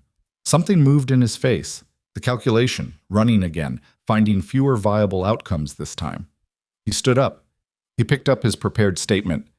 He left the room with the measured pace of someone who has not yet decided whether to accept what is happening. The door closed. Sienna was looking at Landon, for nothing back. Not a nod, not a signal, just the steady presence of someone who has said what he came to say and is done performing. Patricia Holt spoke first. "How many aircraft?" she said. "The FAA restriction as of yesterday afternoon covers 294, Landon said. "That number may change as the investigation develops and additional log anomalies are identified. And they cannot return to service until each aircraft undergoes an independent inspection by qualified third-party inspectors, and the damper assembly is either confirmed compliant or replaced. After that, the FAA issues a return-to-service authorization aircraft by aircraft." He paused. "Given the volume, I'd expect a rolling process. It won't happen all at once." "How long?" "Weeks, not days. Possibly longer for the full fleet, depending on inspector availability and component supply chains." Holt made a note. Ashton was looking at the Lake Michigan view with the expression of a man doing very large arithmetic. "Mr. Pierce," said a board member who hadn't spoken yet, a woman named Diane Kessler, who Landon knew by reputation as having come from an aerospace background before moving into finance. "In your professional assessment, is there evidence that Ms. Whitmore was aware of the documentation practices you've described?" He felt Sienna go very still beside him. "In my professional assessment," he said carefully, "the evidence indicates a system that was built and managed by the operations director and shielded from visibility above his level. The maintenance optimization protocol gave that system a legitimate-looking cover. I have found nothing in the records that indicates knowledge above the operations director level." He paused. "What I've found indicates a failure of oversight. That's different from participation." Kessler looked at Sienna. "That distinction will matter." "I know," Sienna said. "The Chicago contract," Ashton said. He said it the way you say something you've been holding and have finally set down. "The client's legal team called me this morning," Sienna said. "They're aware of the FAA restriction. They've requested a call Monday to discuss their options." She didn't pretend it wasn't what it was. "They'll suspend the contract pending the investigation outcome. That's a reasonable position for them to take." "And our position?" "Our position," Sienna said, "is full cooperation with the FAA, immediate removal of Damian Cross from operational authority, pending the investigation, and a public statement today that acknowledges what happened and commits to a specific remediation process." She looked around the table. "I need the board to authorize that before I leave this room." Ashton looked at the other board members. Something moved through the room. Not easily, not smoothly, but moved. "The authorization also needs to include one other element," Sienna said. She looked at Landon. "A request for Mr. Pierce to consult on the remediation and inspection process." She turned back to the board. "He knows these engines better than anyone I have access to. I want his sign-off on the return-to-service framework." Kessler raised an eyebrow. "The mechanic from Nebraska." "The lead certification engineer who built the inspection protocols for this engine series," Sienna said. And the way she said it was clean and precise and contained no apology whatsoever. "Yes." Landon looked at her. He hadn't agreed to this. She knew that. She also knew something that he was only beginning to process, that the question was not whether he wanted to do it, but whether he could walk away from it. 294 aircraft, 12,000 monthly flights, the names of every inspector who had signed their name to a record that wasn't true because a system had been built that made it easier to sign than to push back. He thought about Reeves sitting in the waiting room of a rural airfield, telling him about a second safety flag and the particular shape of the threat that wasn't a threat. He thought about the aircraft that had flown 9 times after a clearance that was issued in 37 minutes. "I'll consult on the inspection framework," he said. "I'm not moving to Chicago." "Nobody's asking you to move to Chicago," Sienna said, "and the rate is whatever Gerald Foss charges, because he's going to be doing most of the actual work." Patricia Holt wrote something down without being asked. "One more thing," Landon said. "Captain Reeves. He's a good pilot who made a good call and filed 2 legitimate safety notifications through the proper channels. Whatever happens with the investigation, he should be protected from any consequence for those notifications." He looked at Sienna. "That's not a request." She met his eyes. "It's not a request I'm going to argue with," she said. Ashton called for a vote. The authorization passed. The meeting ran another hour, covering legal exposure, insurance frameworks, client communication protocols, and the timeline for Cross's administrative suspension. Landon contributed when the questions were technical and stayed quiet when they weren't, because some rooms had dynamics that operated on their own logic, and inserting himself into them wouldn't help anything. When it was over, he walked to the window while the board members regrouped and made their own calls. The lake was still gray. A container ship was moving slowly toward the horizon, carrying its particular cargo toward a destination that had nothing to do with any of this. Sienna came to stand beside him. "Thank you," she said. "You don't need to thank me." "I know I don't need to. I'm doing it anyway." She looked at the lake. "Cross is going to lawyer up and fight it." "Probably," he said. "The records will hold up. They're not my records, they're his system's records. He built it. It's got his fingerprints on every level." "How are you so calm?" she said. Not admiringly, genuinely puzzled. He thought about it. "I did the thing I could do," he said. "Now it does what it does. I don't have a lot of influence over what happens next. Most people would be, I don't know, energized, gratified. I'm tired," he said honestly. "I just want to get back to Millhaven." She almost laughed. It was a real one, small, slightly surprised. The first real laugh he'd heard from her. "Your daughter has a soccer game this weekend?" she said. "Saturday morning," he said. 9 o'clock. "We are currently on a 2-game losing streak and the team morale is—" He paused, looking for the right word. "Struggling? The word I'd use is philosophical." She did laugh then, fully. It came out a little rough, like it hadn't been used recently, and then she pressed her lips together and looked back at the lake. "Come on," she said. "I'll have the aircraft ready in an hour." He followed her out of the 43rd floor conference room, through the glass and chrome lobby, into the elevator, and back down toward the street, where Chicago was going about its business, entirely indifferent to the fact that a boardroom on the 43rd floor had just moved 294 aircraft one step closer to coming home. They landed back in Omaha at 4:47 in the afternoon, and Landon drove the 40 minutes home through flat October country that was turning gold at the edges, where the light hit it low and sideways. The radio played something he didn't register. His hands were on the wheel, and his mind was somewhere in a conference room on the 43rd floor, running back through the morning the way you run back through any high-stakes situation afterward.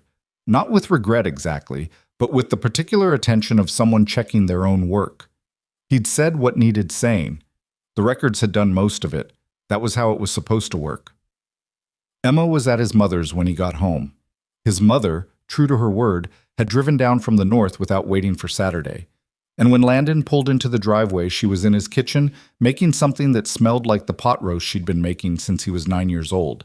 And Emma was at the kitchen table telling her grandmother, in considerable detail, about the differences between fixed pitch and constant speed propellers, which Carl had apparently communicated with enough clarity that Emma had retained and was now transmitting. His mother, whose name was Patricia, but who had been called Pat by everyone who knew her for the last 61 years, looked at her son when he came through the door with the particular look that mothers develop, the one that reads the whole of a person in about 2 seconds and files its assessment without being asked. "You look like you flew to Chicago and had an argument with a boardroom," she said. "That's what I did," he said. "Sit down. Dinner's 40 minutes. He sat. Emma climbed onto the chair next to him and leaned against his arm with the comfortable weight of a child who trusts that the arm will be there, which was the best thing about coming home. "Did you win?" Emma asked. "It's not really a winning situation," Landon said. "It's more of a doing the right thing situation." Emma considered this. "Carl says those are the same thing eventually." "Carl's not wrong," Landon said. His mother set a glass of water in front of him and went back to the stove, and Landon sat in his own kitchen in Millhaven, Nebraska, and let the day settle around him like sediment after disturbed water. Outside, the prairie evening was doing its thing, the light going amber and then copper and then something deeper, the sky shifting through colors that never had proper names. The phone started again around 7. He silenced it, ate dinner, helped Emma with her reading homework, which was a chapter book about a girl who trained horses and which Emma was deeply invested in. Put Emma to bed at 8:30.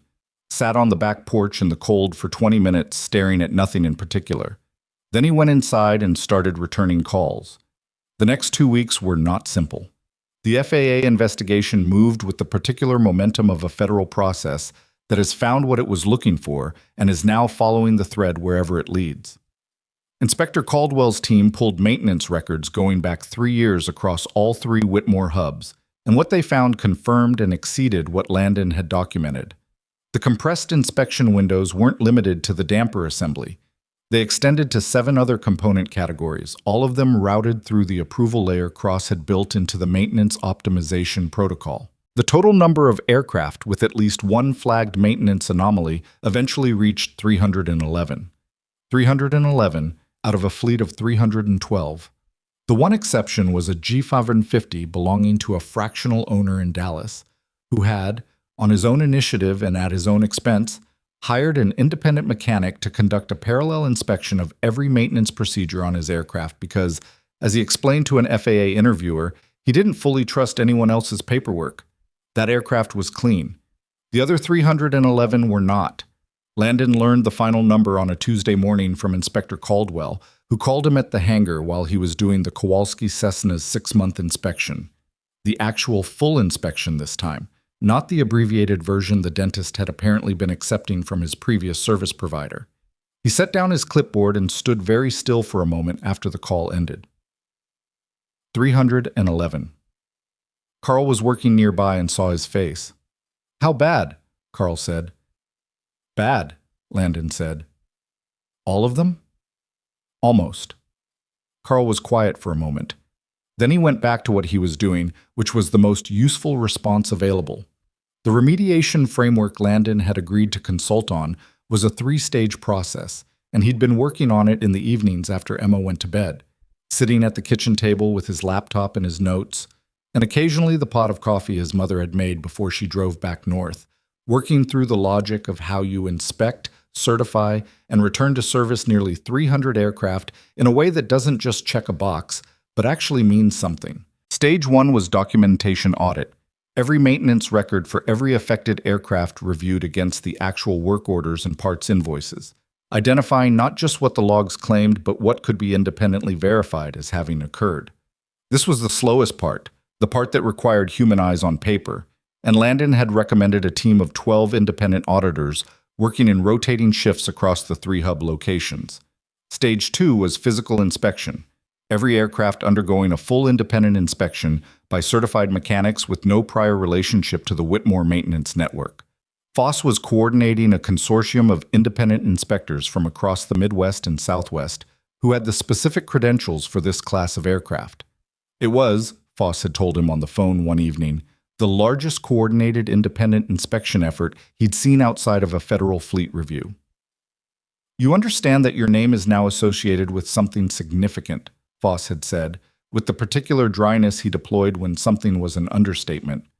"I just want the aircraft to be safe," Landon said. "I know that.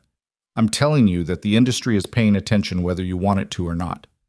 "The industry can pay attention to the inspection results," Landon said. "That's the part that matters." Stage 3 was return to service authorization. Each aircraft cleared individually, with Landon's signature on the framework document and the specific inspector's signature on each individual aircraft. No aircraft returned to service without both. Sienna had accepted all 3 stages without modification. That wasn't something Landon had expected.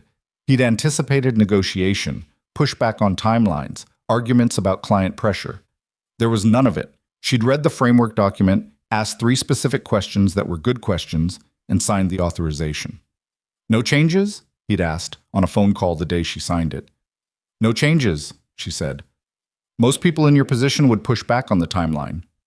"Most people in my position didn't let their operations director build a fraud machine inside their company for 3 years, she said. The flatness in her voice was the flatness of someone who has been doing a specific accounting of themselves and has not been generous in the results.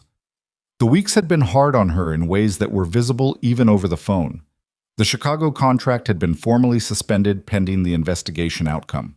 14 other clients had requested their aircraft be excluded from the Whitmore operational scope while the review was ongoing, which meant 14 aircraft sitting in various hangars around the country not generating revenue. The press had found the story by the second day and had been working it steadily, not with inaccuracy, which would have been easier to manage, but with the kind of accurate persistence that follows a story with genuine public safety implications. Cross had retained legal counsel and was not cooperating with the FAA investigation. His lawyer had issued a statement describing his client as a dedicated aviation professional whose record spoke for itself and whose actions had always been within the scope of his authority as operations director. The statement had the particular quality of a document designed to create legal distance rather than communicate truth, and nobody who had read Landon's timestamp analysis found it persuasive. 3 of the inspectors whose names appeared on the fraudulent maintenance records had already cooperated with the FAA's investigation. Their accounts were consistent and detailed. Cross had communicated to hub supervisors that the maintenance optimization protocol reduced the required time for certain inspection categories, that this was backed by engineering analysis from a consulting firm, and that inspectors who consistently exceeded the new time benchmarks would be flagged for efficiency review. The consulting firm, when contacted by the FAA, had no record of any engineering analysis for Whitmore Aero Group. The firm's principal told investigators that no such analysis had been commissioned. Cross had invented the backing documentation. The inspectors had signed records that didn't reflect actual work because they'd been told the work didn't need to take as long, and pushing back on that meant an efficiency review, which meant potential job consequences, which meant they signed. When Landon read this portion of the investigation summary that Inspector Caldwell shared with him for framework purposes, he sat with it for a long time. Not because it surprised him, the structure had been visible in the logs, but because of the human texture of it. People who knew the work was being compressed but who needed the job.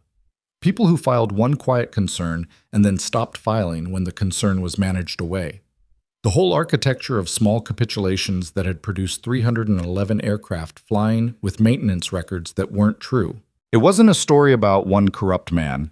It was a story about how a system makes it easier to go along than to push back, and how enough people going along produces an outcome that any one of them, individually, would have said was wrong. He thought about Reeves in the waiting room. I have a wife and 2 kids in Colorado. He thought about the second flag, issued through proper channels, responded to in 37 minutes. He thought about the rancher's Piper Seneca, whose neglected maintenance he understood completely now. Not as recklessness, but as the simple fact that when you're busy and the person you trust tells you everything is fine, you tend to believe them until something forces you not to. On a Thursday evening, 11 days into the remediation process, Sienna drove to Millhaven. She didn't call ahead. She appeared at the airfield at 6:15 when Landon was finishing up the day's documentation, and Emma was in the hangar's small side room that had become her unofficial homework station, distinguished by the presence of a folding table, a lamp with a slightly crooked shade, and a collection of aviation-related drawings she'd made and taped to the wall, because, she'd explained, it made the space feel more official. Sienna came through the hangar door, looked around, and found Landon at the workbench. "You drove from Chicago?" he said. "Omaha," she said. "I've been managing things from Omaha this week. The regional hub is there, and it's easier to be close to the inspection team." She set down her bag. She looked tired in a way that was different from the tired he'd seen in Chicago. Less acute, more sustained. The kind of tired that sets in when you've been carrying something heavy for long enough that you've stopped noticing the weight, and just noticed that your whole body is different than it was before. "How's it going?" he said, meaning the remediation. "Stage 1 is 60% complete," she said. "The documentation audit is taking longer than the timeline projected because the anomalies are more complex in Hub 2 than we expected. Foss says the physical inspections are running on schedule." She sat down on the stool that Carl used, which was positioned near the workbench with the comfortable permanence of something that has been in the same place for years. "I approved the hire of 12 additional independent inspectors today to address the Hub 2 timeline issue. That's not in the original budget." "No," Landon said, "it's not." "I approved it anyway." "Good." She looked at him. "You don't say good like a compliment," she said. "You say it like a confirmation." "Because it is one," he said. "The budget was an estimate. The inspection is the requirement. Budget follows requirement, not the other way around." She almost smiled. "You know, you're very annoying in a specific and consistent way." "I've been told," he said. Emma appeared from the side room, drawn by the sound of a voice she recognized.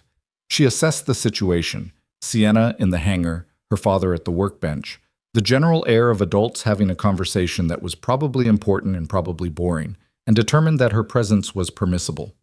"Hi," she said to Sienna. "Hi, Emma," Sienna said. "Are you here about the airplanes?" "I am." "Daddy says they're going to be okay." Sienna looked at Landon. Something moved in her expression. Not quite a question, more like a recognition of something she was hearing for the first time stated simply. "I said the process is designed to make sure they're okay," Landon said to Emma, "which is different from a guarantee."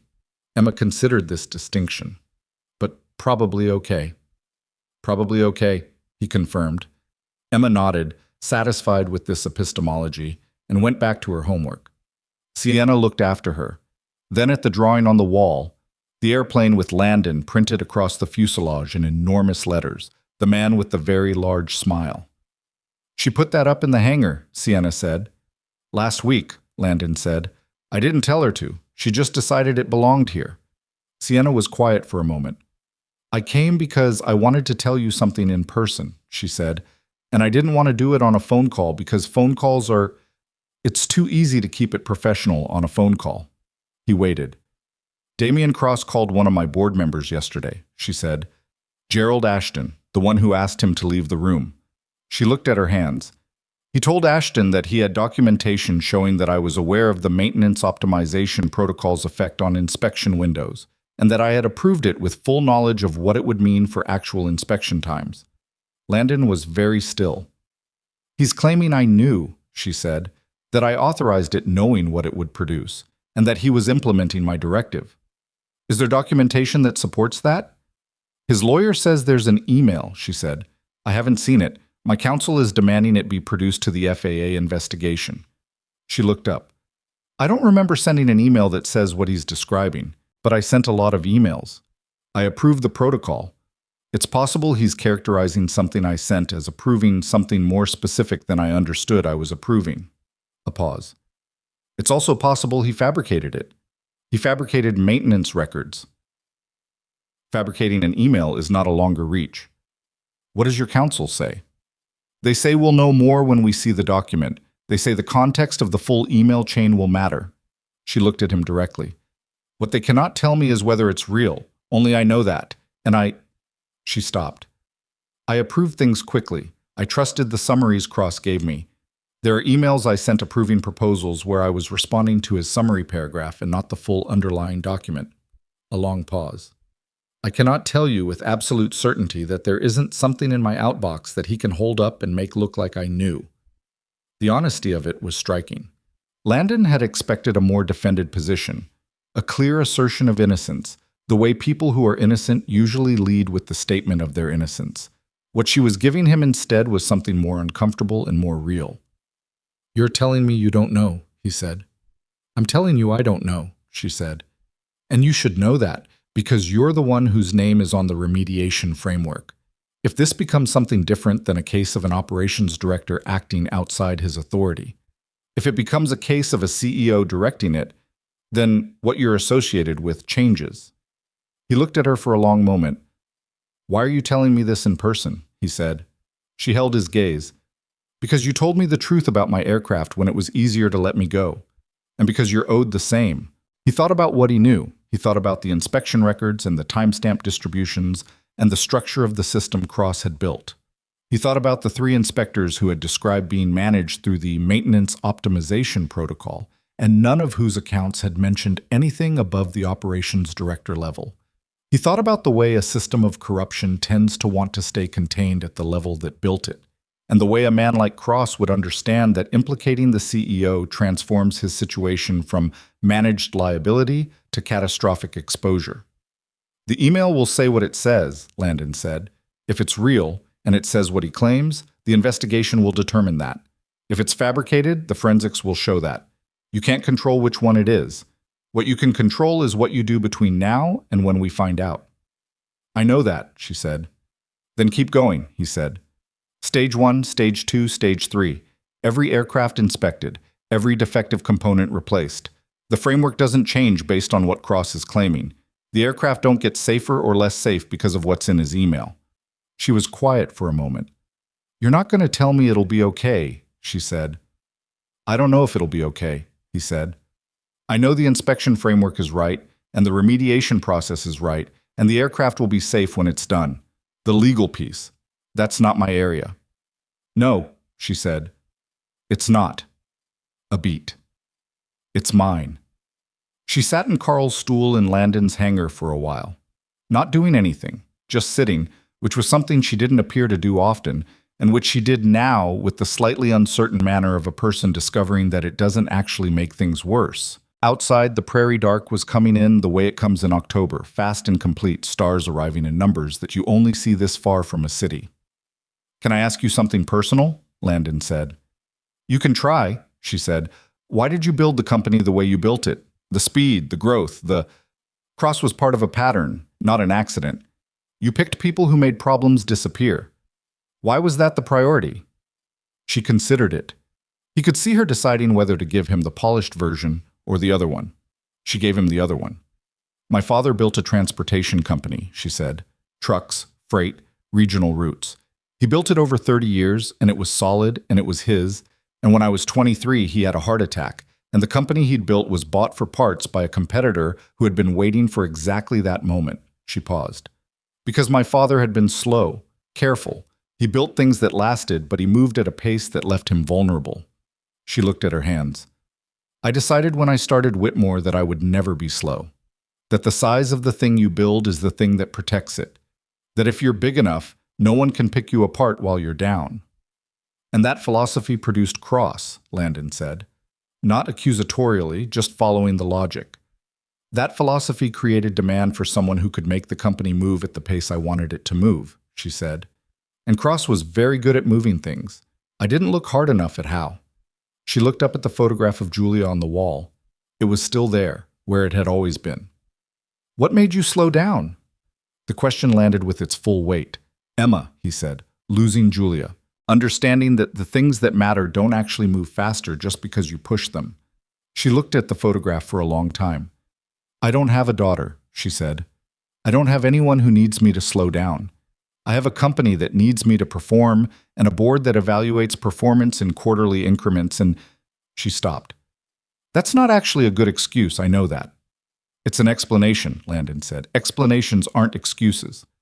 My CFO said something similar, she said. Patricia Holt. She was my father's CFO before she was mine.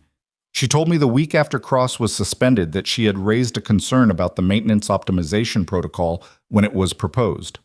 A pause. To Cross. She'd asked him for the full engineering backing for the time compression claims.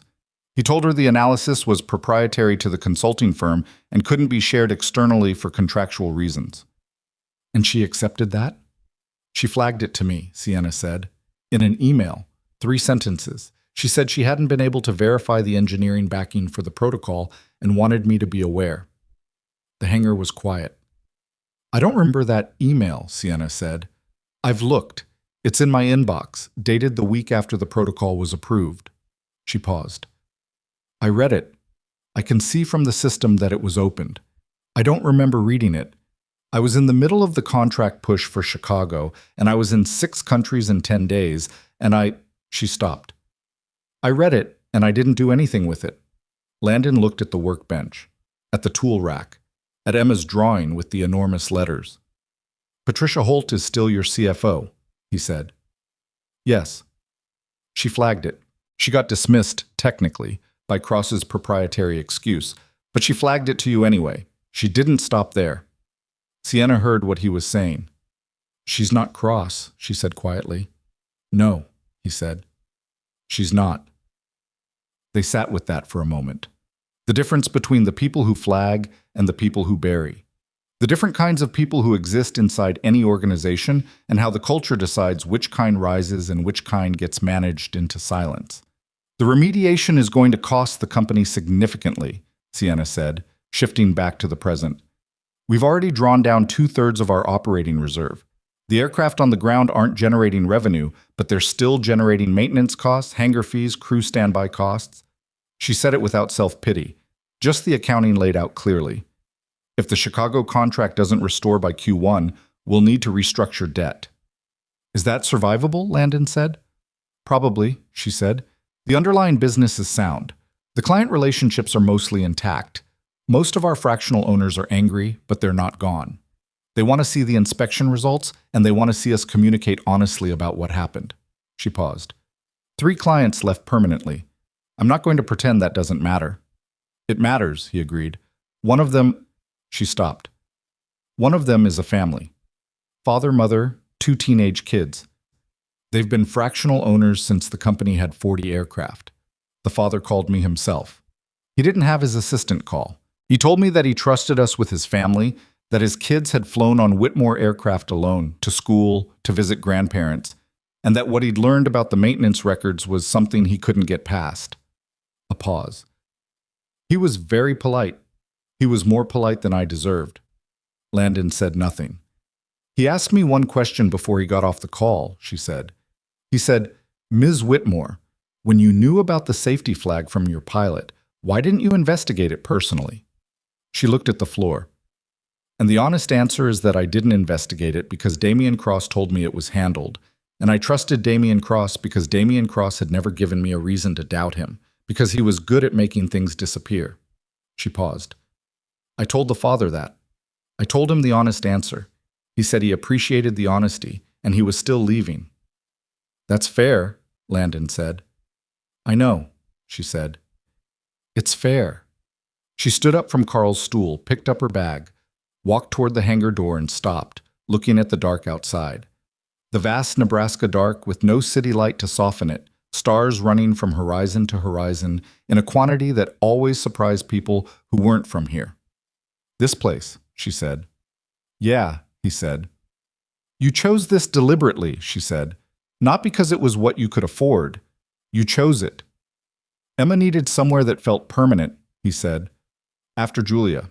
She needed to know the ground was going to stay still. Sienna looked at the stars for a long moment. Does it? She said. Stay still? He thought about the last 2 weeks. The FAA calls. The board meeting. The timestamp analysis and the inspection frameworks and the 311 aircraft and the man in the 43rd floor conference room who had built a fraud machine inside a company and then tried to put his boss's name on it. It's stiller than most places, Landon said. That's enough. She nodded. Walked out into the dark. He heard her car start. Heard it go down the gravel toward Route 9. Heard the sound of it disappear into the distance. He stood in the doorway of the hangar for a few minutes, looking at the same stars she'd been looking at. The cold was real now. October cold with a November edge to it, the kind that comes in off the fields and doesn't pretend to be anything other than what it is. Emma appeared at his elbow. She'd finished her homework and had brought her jacket and was wearing it with both the zipper undone and the hood up, which was the kind of logical contradiction that 8-year-olds don't notice. Is she coming back? Emma said. Landon thought about it. Probably, he said. Good, Emma said. She looks like she needs somewhere still. He looked down at his daughter, who had arrived at this conclusion without the benefit of any of the preceding conversation, purely from whatever she'd observed in the short minutes she'd spent in the same room as Sienna Whitmore. Zip your jacket, he said. Emma zipped her jacket.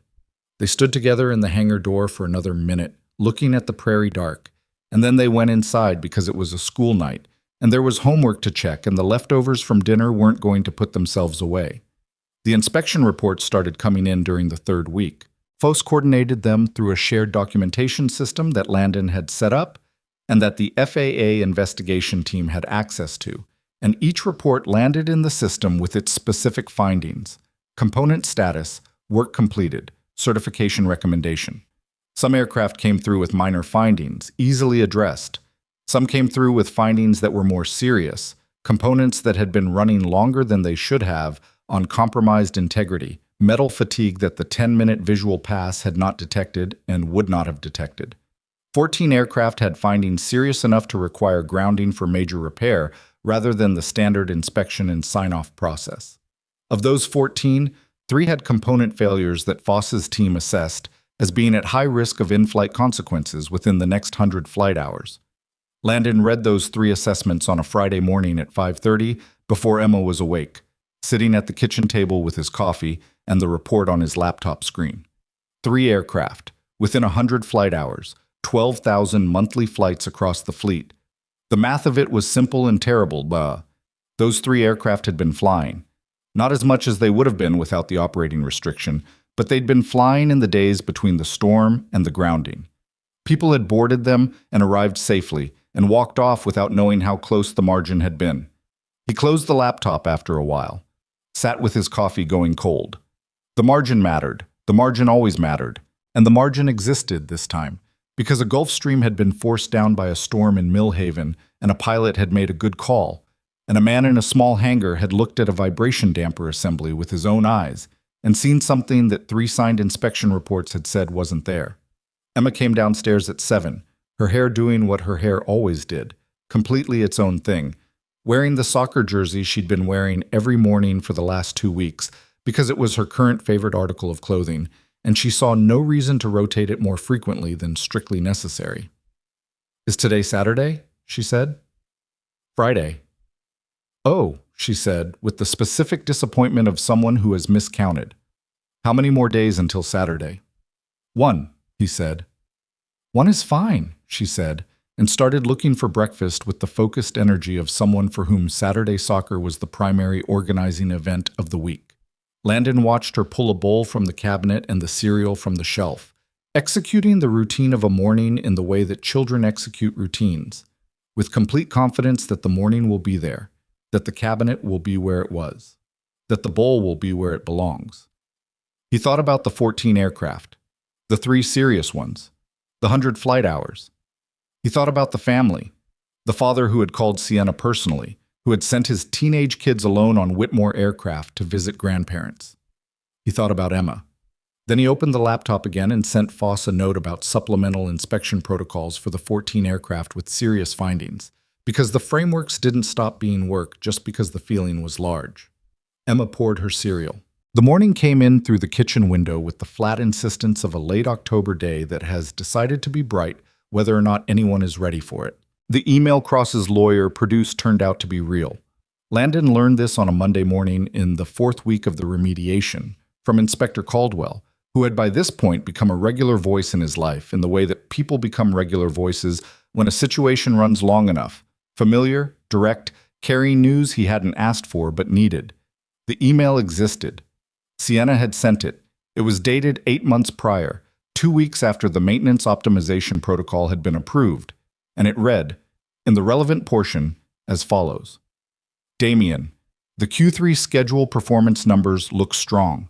Keep pushing the efficiency framework. Whatever you need to maintain this pace, you have my support. That was it. Whatever you need to maintain this pace, you have my support. Cross's lawyer was arguing that this constituted executive authorization for the compressed inspection windows, that Sienna had known what the efficiency framework involved and had instructed her operations director to continue it with her full backing, that the fraud, therefore, had a CEO's signature behind it, whether or not that signature was literal. Caldwell read him the relevant portion of the email on the phone with the flat precision she brought to everything, and when she finished, there was a pause in which Landon didn't say anything because he was processing something that complicated. The investigation team will evaluate the full context of the email chain, Caldwell said. This is one message. There are others. Her counsel is cooperating in producing the full record. What's the team's read? Landon said. That's not something I can share, she said. What I can tell you is that the investigation scope hasn't changed. We're following the documentation wherever it leads. Okay, he said. Mr. Pierce, the remediation framework you've built is not affected by this development, that continues regardless of the investigation's outcome regarding Ms. Whitmore's personal liability. I know, he said. He ended the call and stood in the hangar for a while. Foss was in the back doing paperwork. Carl was outside somewhere. Emma was at school. The Kowalski Cessna was fully repaired and waiting for pickup, and had been for 4 days because Kowalski kept rescheduling, which was fine. He thought about the email. Whatever you need to maintain this pace, you have my support. He thought about the way language works when you're running fast and trusting people and not reading the full underlying document, how a sentence that means one thing in your head can mean something entirely different when it's the only thing someone else is holding up in a federal investigation. He thought about Sienna saying, I read it and I didn't do anything with it, meaning Patricia Holt's 3-sentence flag about the engineering backing for the protocol. Then he thought about something else. He thought about the sequence, the protocol approved, then the email from Holt flagging the unverified engineering backing. Then, 2 weeks after that, Sienna's email to Cross. Whatever you need to maintain this pace, you have my support. The sequence mattered. He called Patricia Holt. She answered on the second ring, which told him she'd been expecting a call from someone, probably not him specifically, but someone, and had been staying close to her phone. Ms. Holt, he said, I need to ask you something about the timing of your flag to Ms. Whitmore about the maintenance optimization protocol. A pause. What specifically? The email you sent her. You just said she opened it. Did you follow up verbally? In a meeting? A call? Another pause, longer. I raised it once more. Briefly. In a weekly leadership call, maybe 4 days after the email. Cross was on the call. When I mentioned I'd had difficulty verifying the engineering backing, he explained it again, the proprietary restriction, and Sienna moved the agenda forward. A pause. I didn't push further. So Sienna heard the concern again 4 days before she sent Cross the email telling him he had her full support for the efficiency framework. Holt was quiet. That's the sequence, she said finally. Yes. What are you... She stopped. Started again. What does that mean for the investigation?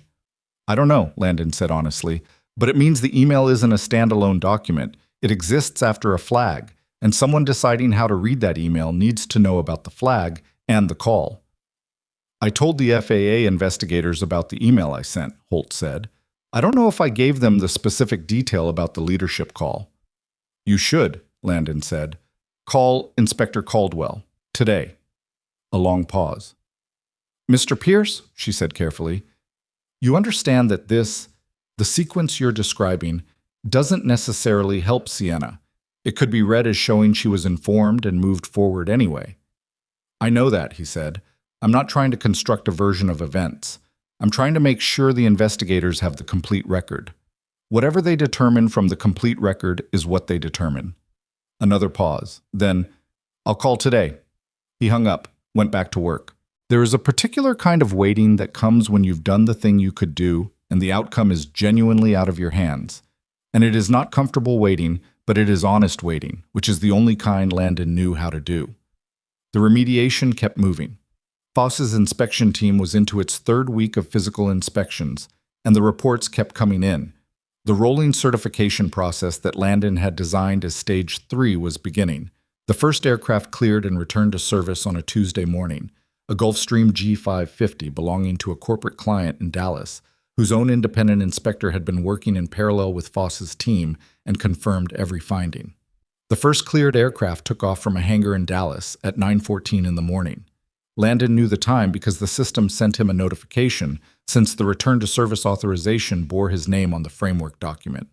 He was under the belly of the rancher's Piper Seneca when the notification came through, and he read it and set the phone down and kept working, because the first one being right didn't mean you stopped checking the next ones. By the end of the fourth week, 47 aircraft had been cleared and returned to service. By the end of the fifth, 112. The pace was building as the inspection team found its rhythm and the component replacement supply chain, which had been slow in week 2, caught up to the demand. The FAA investigation delivered its preliminary findings on a Thursday in mid-November, 5.5 weeks after the storm. Landon read the summary document that Caldwell sent him in the context of his role as remediation consultant. It was thorough and careful, and reached conclusions that were supported by the record in ways he could follow and verify. Damian Cross had built and managed a systematic maintenance fraud across all 3 Whitmore hub locations over a period of approximately 26 months. He had designed the reporting structure, created the approval layers, fabricated the engineering backing for the maintenance optimization protocol, and actively managed the suppression of Captain Reeves's safety notifications. The fraud had affected 311 aircraft and had created documented safety risks in 14 of them, with 3 assessed as high-probability failure risks within the near-term operational horizon. His personal liability was assessed as significant, and the report recommended referral for criminal prosecution under federal aviation safety statutes. Regarding Sienna Whitmore, the investigation found no evidence that she had direct knowledge of the falsification of maintenance records or the fabrication of the engineering backing documentation. The email, "Whatever you need to maintain this pace, you have my support," was assessed in its full context, including Holt's flag, the leadership call, and the broader email chain in which Cross had consistently characterized the protocol as a legitimate technological optimization. The investigators' assessment was that the email represented a management failure of oversight rather than an authorization of fraud. The distinction was significant, both legally and professionally. She was not referred for prosecution. She was cited for inadequate safety oversight and a failure to follow up on reported concerns, which would carry regulatory consequences for her operating certifications and would require remediation steps of its own: independent safety audits, new oversight structures, a board-level safety committee that hadn't previously existed. It was not an exoneration. Nobody in the document used that word. What it was a determination that she had been used by someone who was very good at being used for exactly that purpose, and that she had let herself be used because she had built a culture that prioritized the convenience of having problems disappear over the discipline of asking how they disappeared. Landon read the document twice. Then he called Sienna. She answered immediately, which meant she'd already read it. "I saw," she said. "How are you doing?" A pause, which was its own answer. "Better than I might have been," she said. "Worse than I'd like." Her voice was steady but carrying something. Relief and its complicated aftermath, the feeling of a weight being lifted that leaves the muscles tender from having held it so long. "They're referring Cross for prosecution." "I know." "He'll fight it," she said. "His lawyer is very good." "The records are very thorough," Landon said. "Cross built a documented system. The documentation documents him." "There's a specific irony in that," she said. "Yeah," he said. "There is." She was quiet for a moment, then, "The board met this morning. Before the findings were released, I briefed them privately at 7. They voted to continue my tenure as CEO pending the completion of the remediation and the implementation of the new oversight structure." A pause. "It was 7-4, not unanimous. 4 votes against you. 4 board members who think the appropriate response to a finding of inadequate oversight is to remove the person who failed to oversee," she said. "I understand their position. I don't think they're wrong exactly." A pause. 7 think the appropriate response is to make sure the person who failed to oversee is the one responsible for building the structure that prevents it from happening again. "I think they're right, but I'm obviously not an objective judge." "What does Patricia Holt think?" Landon said. A small sound, almost a laugh. "She voted to keep me," Sienna said, which surprised me. I asked her why. "What did she say?" "She said, and I'm quoting, 'because you're the only one in this building who knows exactly how bad your judgment was, which means you're the only one who won't make the same mistake again.'" A pause. "She also said I needed to listen more and decide faster less, which she's been wanting to say for 3 years. She's right about that too," Landon said. "I know," Sienna said. "I promoted Cross because he told me what I wanted to hear and made things move. I sidelined Holt every time she slowed things down with a concern." She paused. "I had it exactly backwards." There was a particular quality to that admission. Not dramatic, not performed, just a person who had thought something through carefully and arrived at a conclusion they weren't going to flinch from. The remediation continued. By Thanksgiving week, 206 aircraft had been cleared and returned to service. The Chicago contract client, a private equity firm whose founding partner had asked Sienna whether anyone had been hurt and whose question had mattered to her, called Sienna's office and asked for a meeting, not to restore the contract yet, to see the inspection data, the new safety protocols, the board-level oversight structure that was now in place, to ask questions and hear answers directly. Sienna called Landon the evening after that meeting. "They want to see the facility," she said. "The inspection framework. They want Gerald Foss to walk them through the process." "That's reasonable," Landon said. "They also asked if they could meet you," she said. He was at the kitchen table. Emma was doing her homework across from him, her tongue pressed slightly to her lower lip the way it did when she was concentrating, working through a math problem that was giving her difficulty. "Why?" he said. "Because they have a 14-year-old daughter who flew Whitmore twice this year alone," Sienna said, "and they read the FAA report. And they know that the reason the report exists is because you grounded one aircraft in Nebraska when you could have let it go. He didn't say anything for a moment. Landon, she said, and the way she used his name had changed from the first time she'd used it, in the hangar, 3 days into the storm's aftermath. It was easier now, less performance in it. They're not going to offer you anything. They just want to say something to you in person. Okay, he said. The inspection facilities meeting is in Omaha, she said. If Foss is leading the walkthrough, I'd want you there, as the framework architect. I can do Omaha, he said. The Omaha meeting was 2 weeks later, on a cold December morning when the Nebraska sky had given up on blue entirely and settled into the deep gray of a Great Plains winter that had decided to stay. The private equity firm's founding partner was a man named Robert Garrison, 62, white-haired, the kind of solid and direct that you find in people who built something real and have been tested by it. He shook Landon's hand in the lobby of the Whitmore regional office with a grip that was neither impressive nor weak, just present, and looked at him for a moment before saying anything. My daughter's name is Claire, he said. She's 14. She flew from Denver to visit her grandmother in February. She flew back alone in April. He held Landon's gaze. The aircraft she was on, WA-208, is that in the remediation records? Landon thought about the aircraft number. Yes, he said. It was cleared in week 4. Minor finding, addressable. No high-risk component issues. Garrison nodded. The look on his face was not relieved exactly, more like a man who has been carrying something and has just set it down, and is noticing that his arms are empty now, and that this is both better and also strange. Thank you, he said. Just that. They went through the facility walkthrough. Foss was excellent, clear and specific and entirely without performance, explaining the inspection process in terms that a non-technical person could follow without being talked down to. Garrison asked good questions. His team asked good questions. Sienna answered the ones she could answer and deferred appropriately on the technical ones. At the end of the morning, Garrison took Sienna aside. Landon was near enough to hear, and no one asked him to move. We're going to restore the contract, Garrison said. Not because the investigation is resolved. It isn't. Cross's case will run for months. But because I believe what I saw today. The oversight structure is real. The remediation is real.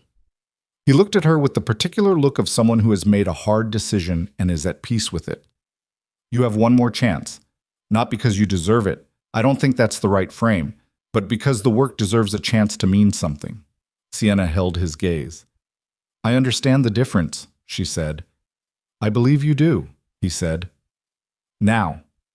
The last aircraft, number 311, a Gulfstream G650 that had been in the Houston hub and had required major component repair in its Stage 2 inspection, was cleared and returned to service on a Friday afternoon in mid-December, 7 weeks and 2 days after Landon Pierce had filed a certification report from a small office in Mill Haven, Nebraska, that still smelled faintly of someone else's cigarettes. Landon got the system notification at 4:18 in the afternoon. He was at the workbench, doing nothing particular. The late afternoon hours of a Friday in December, when the day's work is done and the evening hasn't started, and there's a few minutes of in-between time that belongs to nobody. He read the notification, set his phone down, looked around the hangar. Carl was gone for the day. The Kowalski Cessna was gone. Kowalski had finally picked it up, apologetically, with a check that covered the full service and a somewhat unnecessary tip that Landon had accepted without comment, because arguing about it seemed like more work than it was worth. The rancher's Piper Seneca was back too, fully documented, the rancher having sat down with Landon for 30 minutes to go through the inspection findings, in a conversation that had been frank and a little uncomfortable and ultimately productive. The hangar was quiet. In the way it was quiet at end of day, tools in their places, the smell of engine oil and metal, and the cold that was working its way in through the seams of the old steel walls, the hum of the fluorescent lights that one of these days he was going to replace with LED fixtures like Carl kept suggesting. One of these days. He picked up his phone and texted Foss. 3111 cleared. Thank you. Foss replied in under a minute. About time. Buy me a beer sometime. He put the phone back down. Sat for a while in the particular quiet of a thing being finished. When Emma came in at 5, she'd been at a friend's house after school, dropped off by the friend's mother. She came through the hangar door and looked at her father sitting at the workbench doing nothing, which was not a posture she associated with him. "Are you okay?" she said. "I'm good," he said. "I finished something today." She considered him with the frank assessment she brought to everything. "The airplane project?" "All 311 of them," he said. She processed the number. "That's a lot of airplanes." "Yeah," he said. She came and climbed onto the stool beside the workbench, Carl's stool, which had hosted a surprising number of significant conversations over the last 2 months, and looked at her father with the thoughtful expression she sometimes produced when she was working something out. "Are they all safe now?" she said. "Every one of them," he said. She nodded, satisfied. Then, "Can we have pizza tonight?" "We can have pizza tonight," he said. She got out her homework. Sienna called on a Sunday, 3 days later. Landon was in the backyard with Emma, who had decided that a December Sunday was an appropriate time to rake the leaves that had been on the ground since October, which was a task that Landon had been putting off and which Emma had apparently decided to address independently. They were raking together. Emma with considerable enthusiasm and technique that prioritized enthusiasm over thoroughness, Landon covering the parts she missed. When his phone buzzed, he handed Emma his rake. "Hold this." She took both rakes and continued, now with twice the equipment and approximately the same square footage of coverage. "The board voted on the new safety committee charter this morning," Sienna said. "Independent committee, 4 external members, meets monthly, has direct access to the FAA reporting system and the authority to pause any operational decision pending a safety review." A pause. "It's the first thing the board has approved unanimously since I started the company." "That's good," Landon said. "Patricia Holt is chairing it," she said. "She didn't want to, initially. I asked her twice." "She's the right person." "I know," Sienna said. "I told her that. She said she was aware of that and would prefer I had figured it out 3 years ago." Landon almost laughed. "She's going to be effective." "Terrifyingly so," Sienna said, and there was a warmth in it that hadn't been there in the early conversations. "We also announced the new whistleblower protocol today. Any employee in the maintenance network can file a safety concern directly to the independent committee, bypassing operations management entirely, with formal protection guarantees." "What was the reaction?" 3 concerns filed in the first 2 hours, she said. "None of them serious. 2 were procedural questions someone had been uncertain about. 1 was a minor equipment issue that should have been flagged through normal channels anyway. But they filed. People actually used it. Because they believed it was safe to," he said. "Yes," she said. "That's exactly it." A pause. "Cross pleaded not guilty last week. His trial is expected to begin sometime next spring. His lawyer is still arguing the email." "The full record will hold up," Landon said. "My lawyers think so too." A pause. "Captain Reeves has been offered a permanent position as Whitmore's senior safety liaison. A new role. His job is specifically to work with pilots to identify and escalate safety concerns through the new committee structure." Another pause. "He accepted. He starts in January." Landon looked across the yard at Emma, who had abandoned all pretense of raking and was now sitting in the pile of leaves she'd accumulated, apparently having decided that this was the logical endpoint of the project. "That's a good outcome for him," Landon said. "It is," Sienna said. "He was very careful in accepting it. He said he wanted to make sure the role had actual authority, not just a title." A pause. "I told him that if the role didn't have actual authority, Patricia Holt would make my life difficult. That seemed to satisfy him." There was a brief silence. The comfortable kind. The kind that develops between people who have been through something together and don't need to fill every moment with talk. "I was offered a position," Landon said. "I know," Sienna said. "The board proposed it." "Chief Safety Officer," he said. "Chicago office. Very generous compensation." "I heard the number," she said. "It is very generous." "I'm not taking it," he said. "I know that too," she said. "I told the board you wouldn't. They asked me how I was sure. I said, because I know him." A pause. "Was I right about why?" He watched Emma extract herself from the leaf pile with the concentrated effort of someone who has underestimated how deep a pile she'd created. She came up with leaves in her hair and a grin that was entirely self-satisfied. "Emma has soccer in the spring," he said. "We've been working on her positioning. She tends to drift too far right and leave the center open." Sienna was quiet for a moment. That's the reason? That's part of it, he said. The other part is that the work that matters to me is here. The Kowalski Cessna, the rancher's Piper, the people in this part of Nebraska who need someone who actually looks at what they're flying and tells them the truth about it. He paused. I can do more good in this hangar than I can in a corporate office in Chicago. I know that's not how the world usually values those two things. The world is wrong about a lot of things, Sienna said. It came out simply, without performance, like someone reporting an observation. Yeah, he said. It is. Landon. She used his name with the ease that had developed in it now, over the months. Can I ask you something I've been thinking about since the first night?